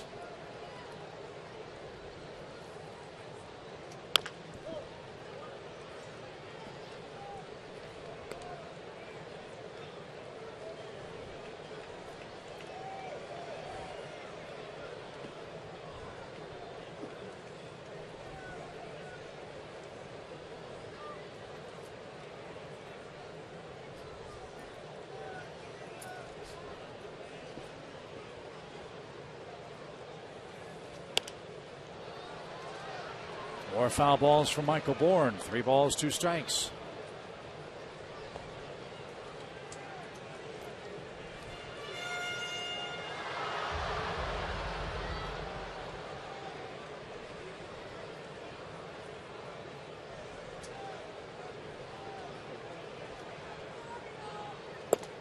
And Bourne's aboard. Back-to-back walks with 2 outs.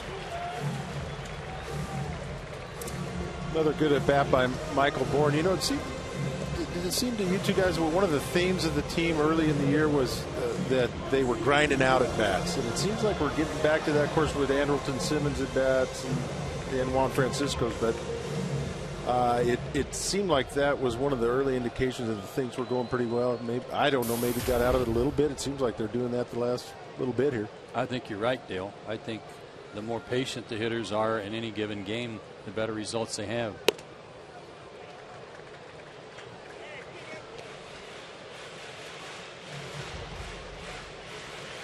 Two more hits, 2 more runs for Prado tonight.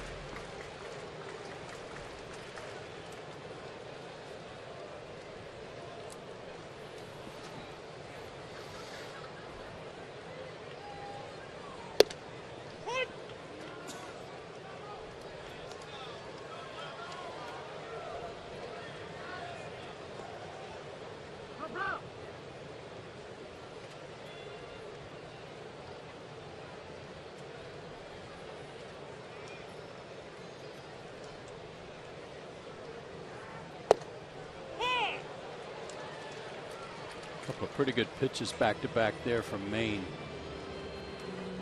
He caught Martin guessing breaking ball the pitch before, and he got a fastball right there, and then came in on him with that last pitch, and it was a good one. Looked like a cutter.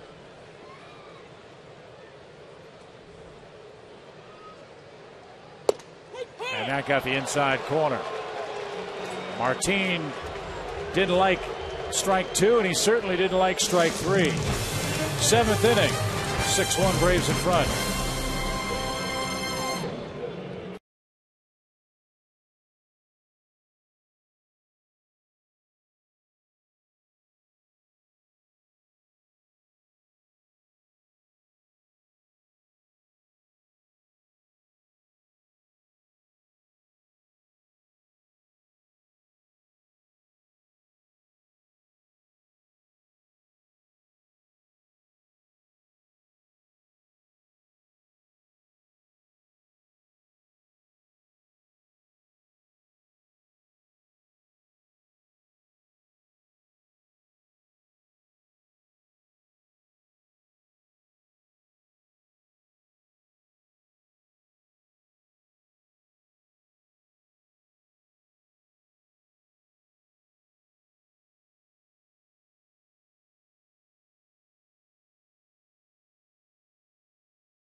Seventh inning now. The Braves have played long ball. 2 two-run homers in the first inning.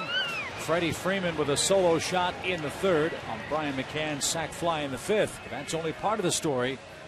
Big story is the man that hit the Georgia lottery jackpot. The work of Mike Minor, tonight's Braves starter. Boy, was it a good shot in the arm, too. No pun intended for the pitcher. 6 innings, 2 hits, just the 1 earned run on the homer, and only 1 walk tonight. That was that unforced error we were talking about back in the second inning, and he hasn't made that mistake again. 5 strikeouts. Got a 4-run cushion to work with early, and he has pitched aggressively. All keys for Mike Minor. So now he's got the 3, 4, and 5 hitters for Chicago in the 7th inning. Braves trying to salvage a series split with the Cubs in a 5-5 homestand before we head to Philadelphia later on tonight.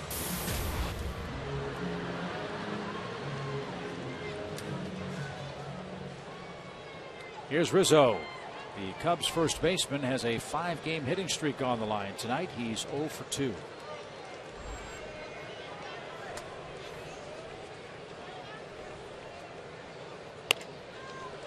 And that's just past Freddie Freeman into right field. We showed a graphic earlier in this series about Rizzo swinging at the first pitch around 57% of the time. It's been a very effective strategy for him.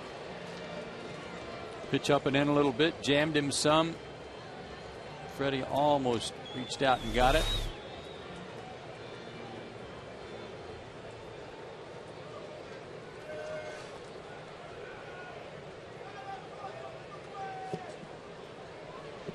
That'll bring up Soriano, who's 0 for 2.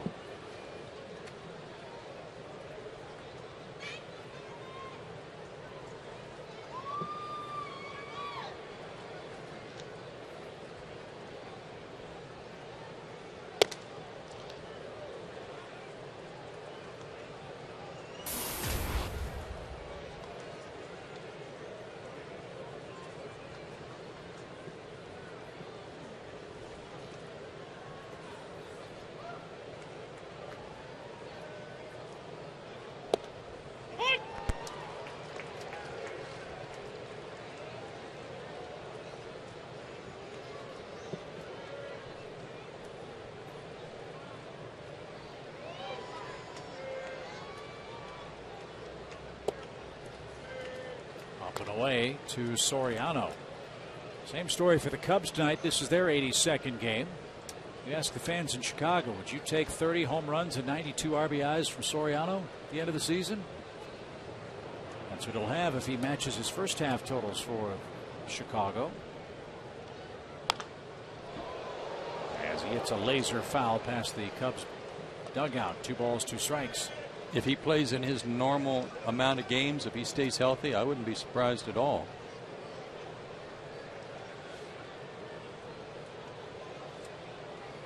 And as many changes as the Cubs are going through with young players, pretty much locked in on him for a while.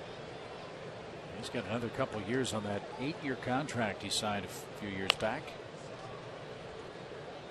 8-year deal signed before the 2007 season. With regard to his stance, Dale, I love the way he's got that front shoulder down. It does not get in the way of anything. It's right out over the top of it. Yeah, I agree with you, Joe. I love his approach. He's kind of had some interesting at bats here. He's pulled a lot of balls foul hard, and he's hit a few balls to right field. He's kind of done a little bit of everything. Well, he kind of gives you the impression that with his stance, and it's a closed stance to start, and that shoulder tucked in and pointed down, that he wants to drive the ball that way. I mean, that looks like that's where he wants to go, is like right center. But any mistake, middle in, you're in trouble. 3-2. And up and away, Soriano walks. Well, Alfonso's a 7-time All-Star, 4-time Silver Slugger Award winner. And an interesting biographical note about him. In 2004, was traded to the Texas Rangers by the Yankees for a guy you might have heard of, Alex Rodriguez. How old is he? Let's see. Born in '76, opening day, age 36.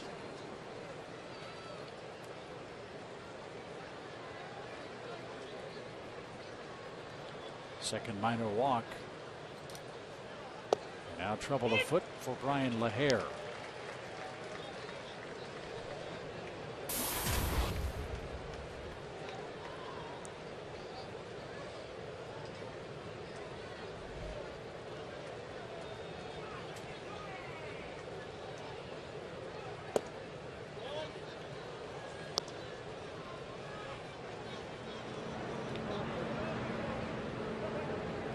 Pitches for Mike Minor, missing up a little bit.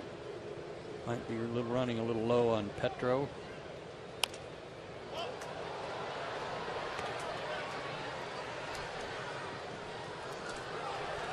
One and two. One charge Freddie Gonzalez had at the start of this homestand. He wants his starters to take the game deeper. Tonight's only the 3rd time in Mike's last 11 starts he's gone as many as 6 innings. Well, this is one of the keys. Hang tough. Got some guys on, nobody out. Make some good pitches and get through this inning. It's probably your last if you can get through this one. But a good effort to go 7 and turn it over to the pen.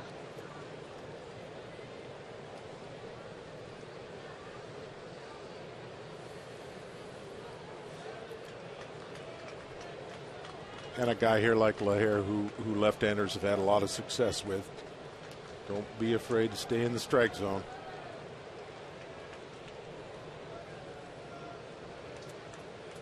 Other than the home run, of course, by Soto, this is the first time they've had a runner into scoring position.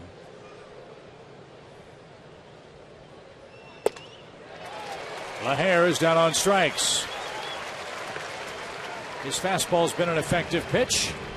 He strikes out LaHare, and out of the dugout comes Freddie Gonzalez. 6 strikeouts for Mike Minor. And Brian missed that one by a hair. Well, that was the pitch I wanted to see. I didn't want to see him nibble around and throw some breaking balls and try and get him, to chase a bad breaking ball. Go right after him.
Cubs' last start before the All-Star game tonight. 6 1/3 innings of 3-hit, 1-run baseball, and only a pair of walks to go along with 6 strikeouts tonight. Excellent work. One of his best outings of the year, and definitely something to build on for the second half, and something the Braves needed. So he gives way to Chris Medlin. Chris answers the AT&T call to the bullpen. And he's got the Cubs catcher Giovanni Soto in the batter's box with 2 on and 1 man out.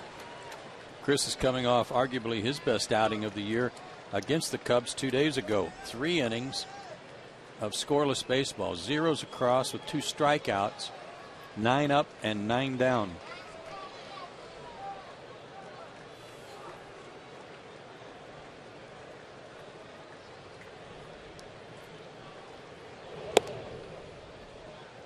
One ball, no strikes.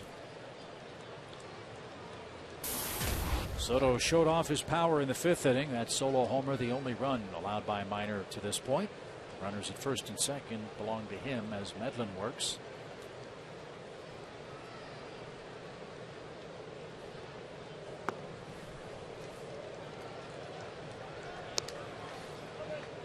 Well, Minor improved on one of the things we were worried about earlier. 11 walks in his last 15, only walked 2 tonight. Yeah, real good command and was challenging hitters.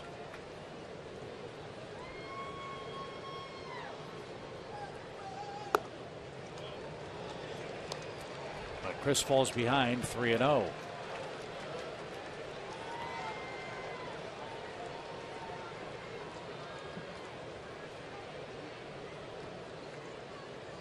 The pitcher spots due next.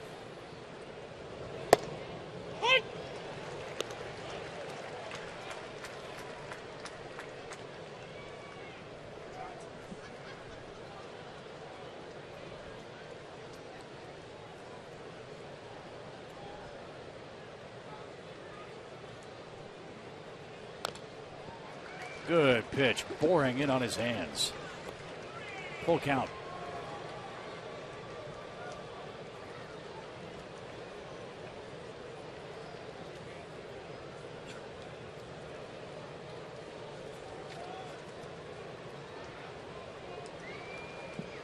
Chris 23 for 29 this year in retiring first batters.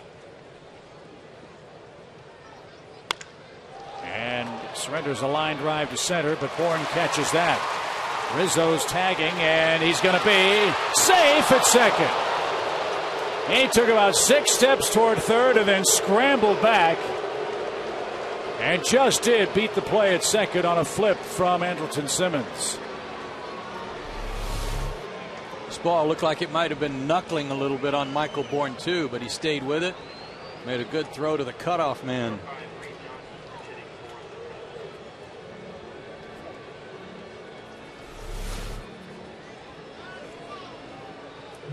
Good defense. So Maine's out of the ball game, and Reed Johnson pinch hits.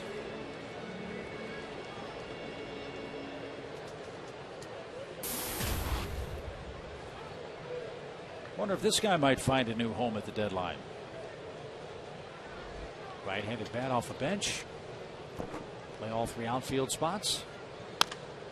And he puts that one in play to the right side for a clean hit. Rizzo around third. He's going to score. Hayward overshoots the cutoff man, and the ball gets by Francisco. That's going to allow Soriano to score. And taking second on the play is Johnson. And just like that, it's a 6-3 game.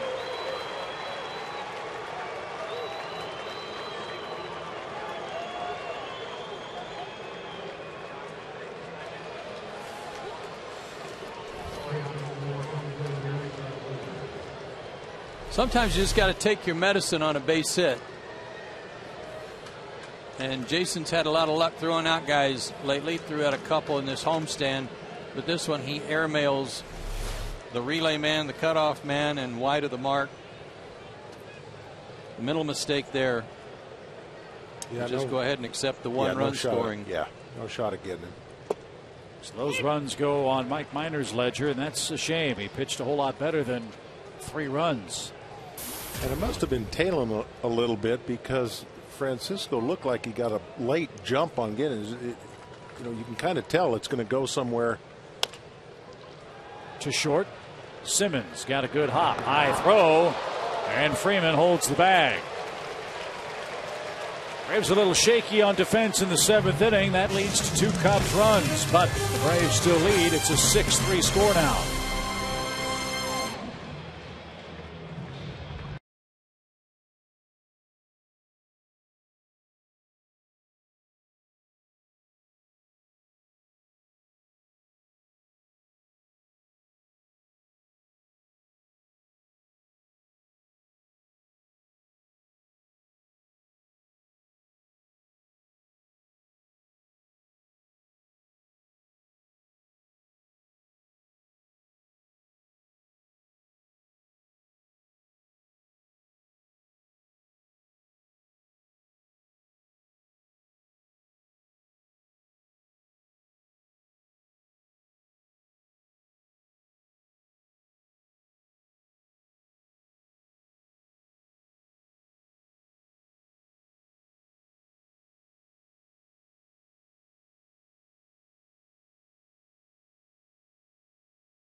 List, but it's not all bad news. He says this could be a good thing for the reliever. I need to be healthy. I need to be right. I need to feel good, and I need to have, feel confident and be ready to go. So I think it's and at the same time they need to have somebody that they that can throw in Philadelphia and be confident in, and I just think it's the right move. Johnny will travel with the team to Philadelphia after a few days of rest. He will start a throwing program after talking with the medical staff this afternoon. And then it'll be wait and see if Johnny can get that confidence back up. He said one of the key things, guys, was that he figures out once again where he needs to be. But he didn't seem that concerned with the health of his elbow, especially after a few days off. Thank you, Tom. That's certainly good news. Good news, too. You see Brandon Beachy with the elbow brace. And Jill Jones wants to wish Johnny Vetters a speedy recovery. We all do as well. Manny Corpus on now for the Cubs. He's their 3rd pitcher of the night, and he's got the 3, 4, 5 hitters coming up for the Braves.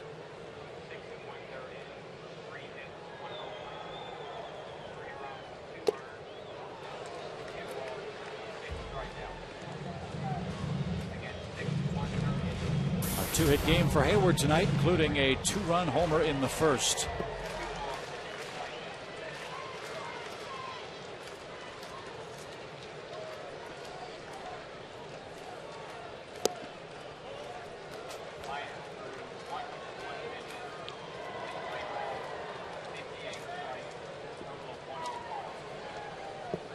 Manny Corpus, not that many games as you see.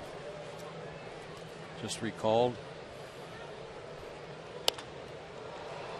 High pop down the left field line. Long run Castro still coming, and what range. Wow. Look how far Starlin Castro had to roam to haul in that pop up. Well, if he was playing where they've been playing all the other left-handed hitters by the bag at second, that was a long run.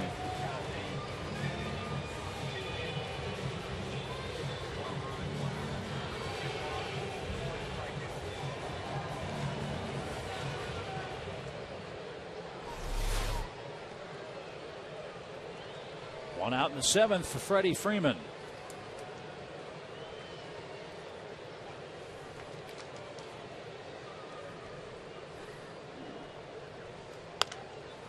He's positioned in that same place again for Freddie Freeman.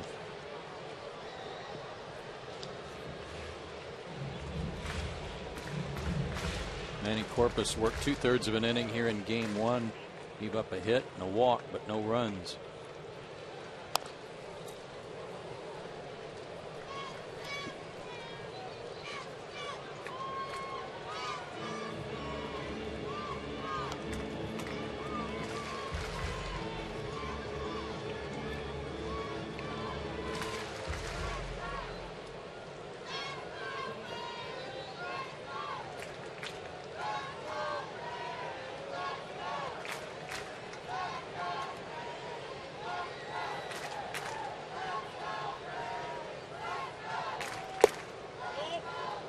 He's another man trying to come back from Tommy John surgery. Missed all of last season. Had great success with the Rockies, where he was their closer for a couple of seasons.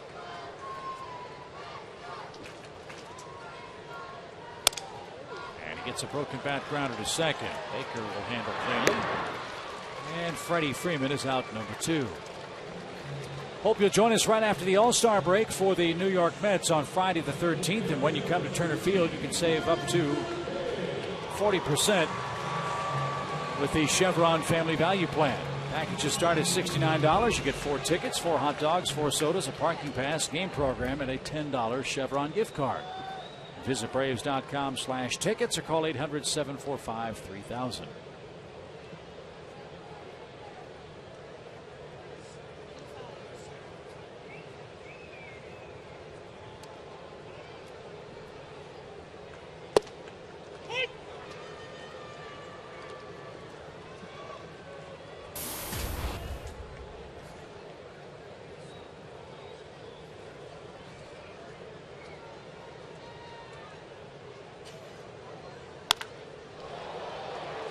Liner foul off the bat of Brian McCann, who's had some of his best swings in the last 2 weeks tonight.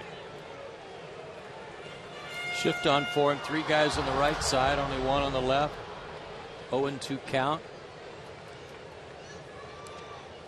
See if he goes into a more defensive posture. Targets away. Do you remember him having that sidearm or Dan Quisenberry-like delivery? No, I don't.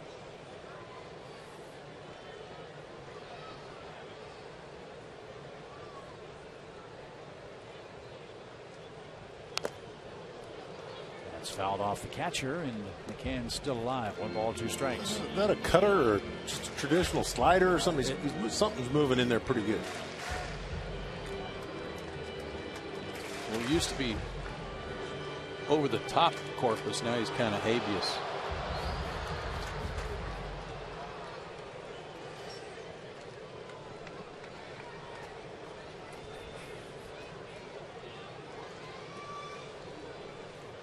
I'm sorry, is my mic on? Yes, it was. 1 ball, 2 strikes. And it's 2-2.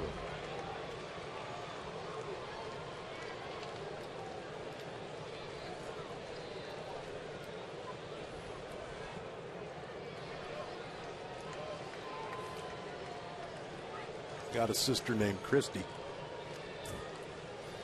Christy, oh, that wouldn't work, would it? Christy Corpus. That kind of worked.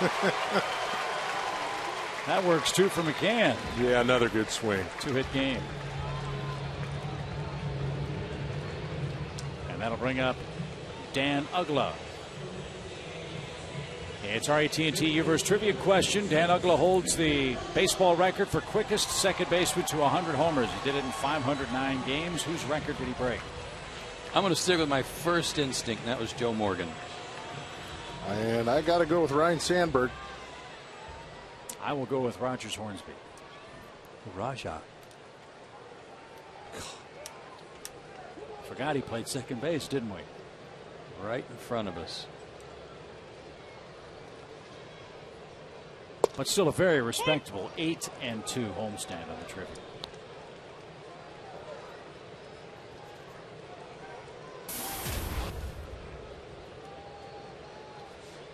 Strike 1 to Dan.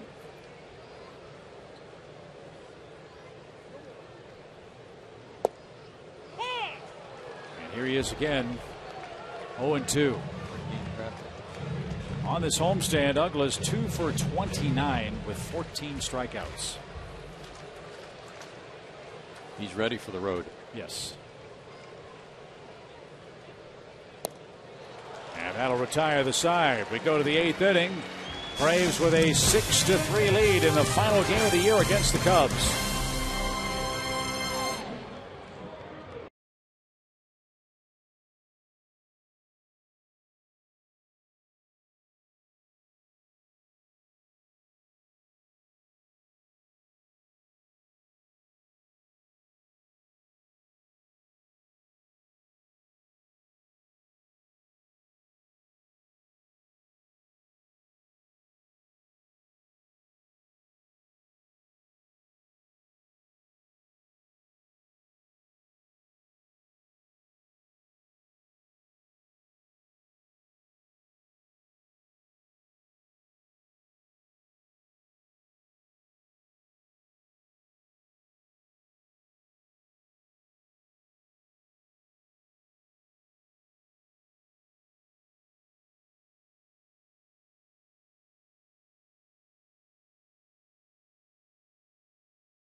Another pitching change for Atlanta.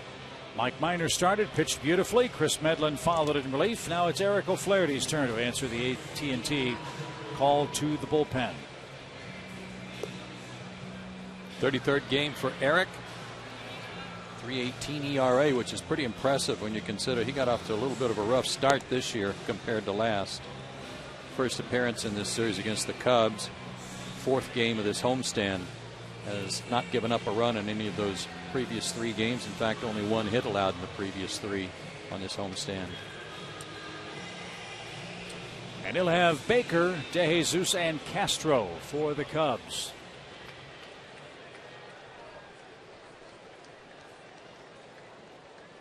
Baker popped out in the 6th inning. That's his lone at bat tonight.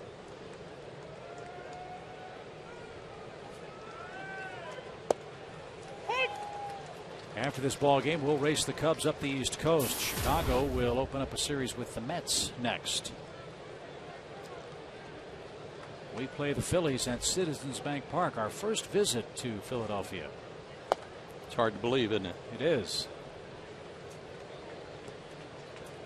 We're back there in August, the 6th, 7th, and 8th.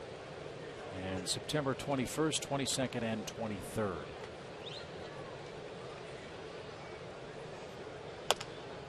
Slow roller. O'Flaherty can't get it. Uggla with a bare hand. Diving try and safe is Baker at first.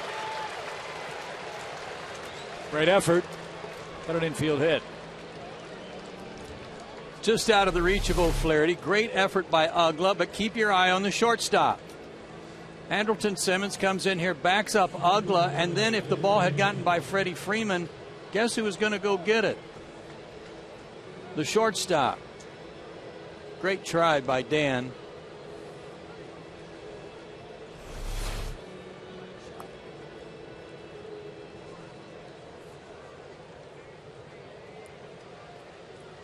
So a leadoff man on for Chicago. Here's DeJesus.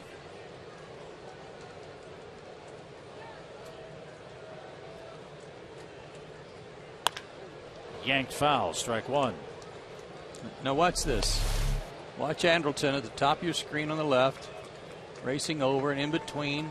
Uggla gets, but Andrelton then, when the ball went in the dirt, he kept running in case the ball got by. I bet he would have beaten Freddie to the baseball. And then, of course, he realized he needed to backpedal to second because nobody's covering second in case the runner broke for the bag. Double play ball. Ugla, an easy turn.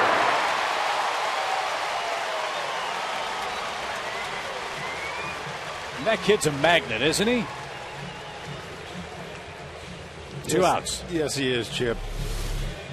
And Joe, that's a good observation. A lot of people might say, well, isn't that what you're supposed to do? Well, yeah, that's what you're supposed to do, but not everybody does it. No. Sometimes you sit there and you think, well, that ball's probably not going to get by him. I can't get there. So you just don't react. He reacts in a lot of ways. He backs up guys that some players don't think of.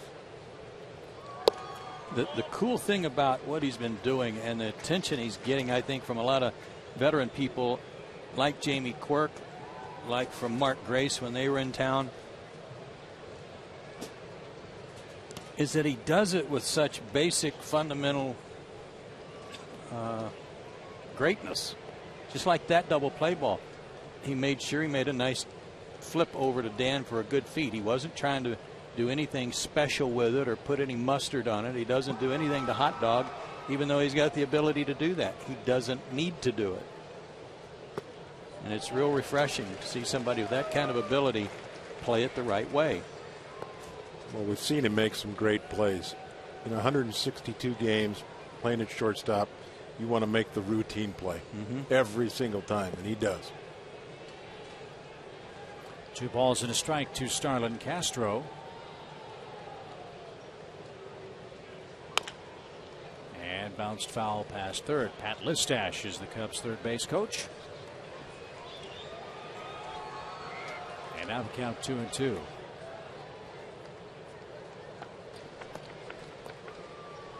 I know there's a lot that separates Derek Jeter of the Yankees from Andrelton Simmons. But the point you made about making the routine play is what Derek Jeter has done for so many years. And Eric O'Flaherty just struck out Starlin Castro. Another nice inning of relief for Eric as we head to the bottom of the 8th inning.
Last of inning number 8.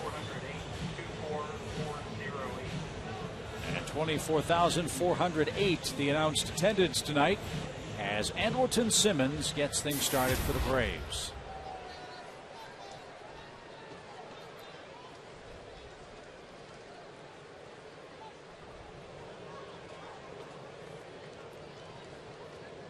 Yeah, the really fun thing about watching a young player start playing in the big leagues is if they're really good, they just stand out. As he launches one to the left side and foul. And to Joe's point, it doesn't have to be a spectacular showboat type play. It's being in the right place at the right time, making the good feed. And all the little fundamental things that don't get you on the highlight shows. And Andrelton does those things exceptionally well too. Rizzo, a long run near the Braves dugout, and the camera well takes a peek, won't have a play. It's 0-2. Well, remember this. Yunel Escobar was an outstanding defensive shortstop. He had great skills, great arm, good range. But there were times where making the routine play wasn't enough for Yunel. You know, he had to put a little extra flair, I'll say, into it. Got him in a lot of trouble with his manager. Ultimately traded away. Starlin Castro the same way with the Cubs, I think it's safe to say. Well, I don't know about Castro. I haven't seen that in this series. I didn't see it in Chicago. I know he's had some attention deficit issues where he wasn't paying attention. What'd you say? That was good. But like Simmons, Castro's a really talented young man. Playing on a very bright stage and in a place where fans pay a lot of attention to your every move at Wrigley Field. He made a good play to get Simmons for the first out. Showed off his arm there. So 1 out, base is empty for Juan Francisco, the subject of tonight's Home Depot Tools from the Dugout. Boy, this is awesome work by the truck. His previous 10 plate appearances from June 21st through last night, 33 pitches seen, and tonight in 3 plate appearances, 33 pitches seen. Good work. Yeah, that's good stuff there.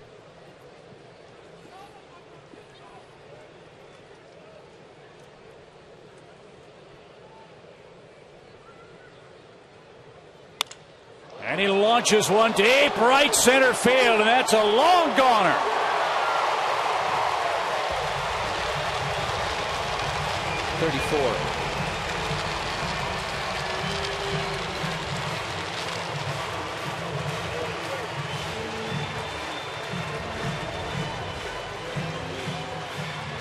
The Braves have hit 4 homers tonight. And that one a tape measure shot to right center by Juan Francisco.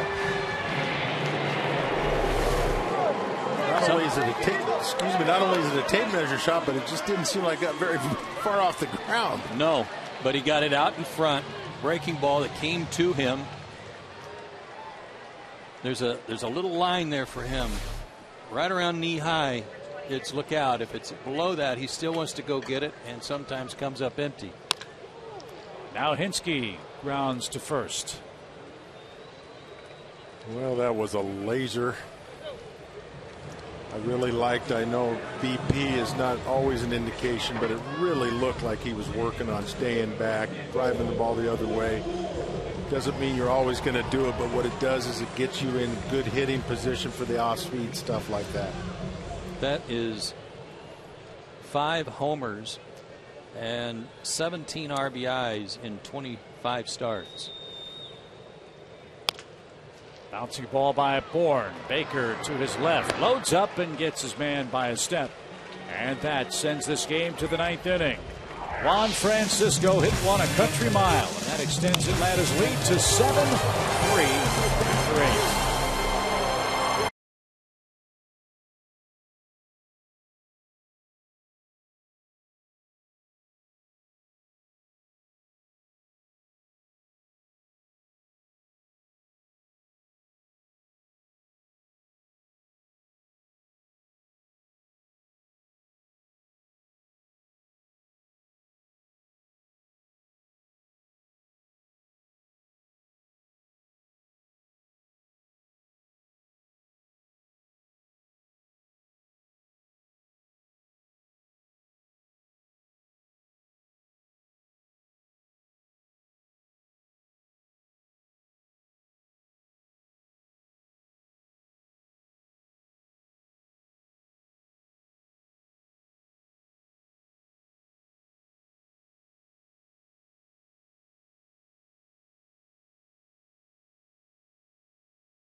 Save situation for Craig Kimbrell, but a chance for him to tune up as we hit the road after the game and face the Philadelphia Phillies. Kimbrell answers the AT&T call to the bullpen with the 3, 4, and 5 hitters coming up for the Cubs.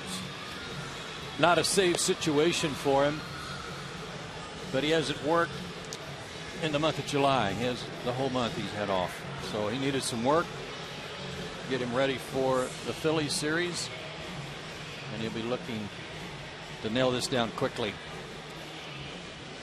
Well, this will be a treat. Kimbrell versus Rizzo to start the ninth. Rizzo extended his batting streak to 6 games with a 7th inning hit. He later scored on a base hit by Reed Johnson. And he loves the first pitch, strike 1.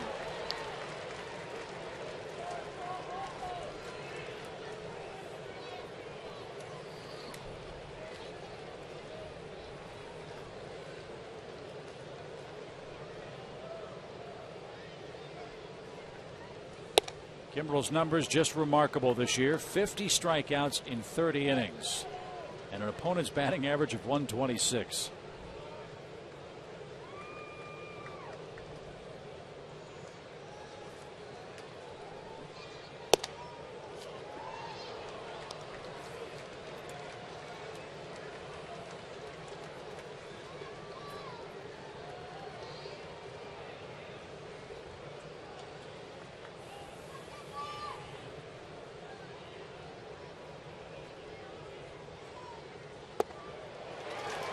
Little tardy, 2 balls, 2 strikes.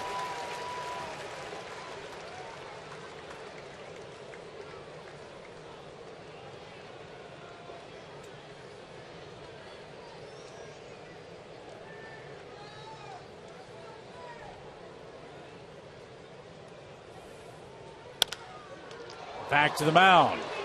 Craig knocks it down and gets his man. 1 out.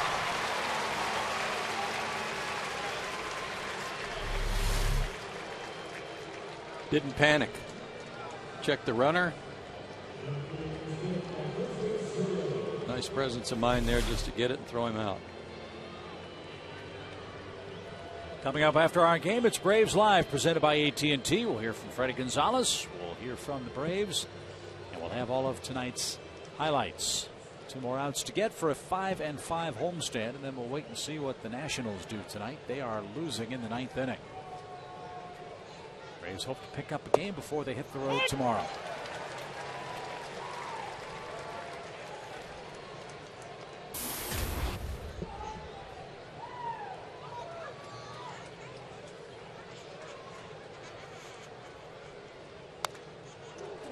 Just like that, it's 0-2 to Soriano. That pitch at 98. And it's down and away. That's the other thing that just seems so remarkable to me. A lot of times we see balls that are elevated in the 98, upper 90s. Low and away at 98. What did that hit?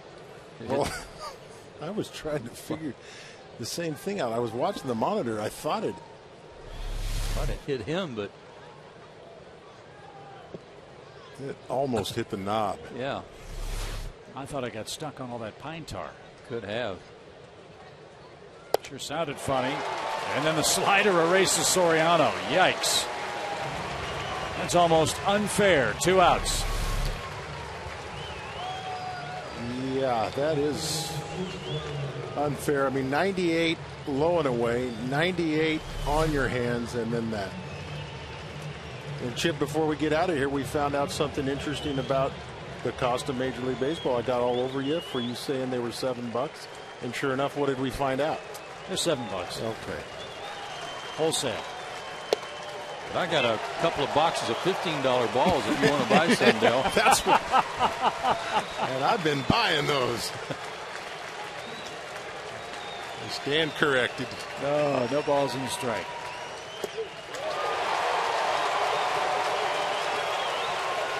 He's an all-star, you know. For good reason, huh?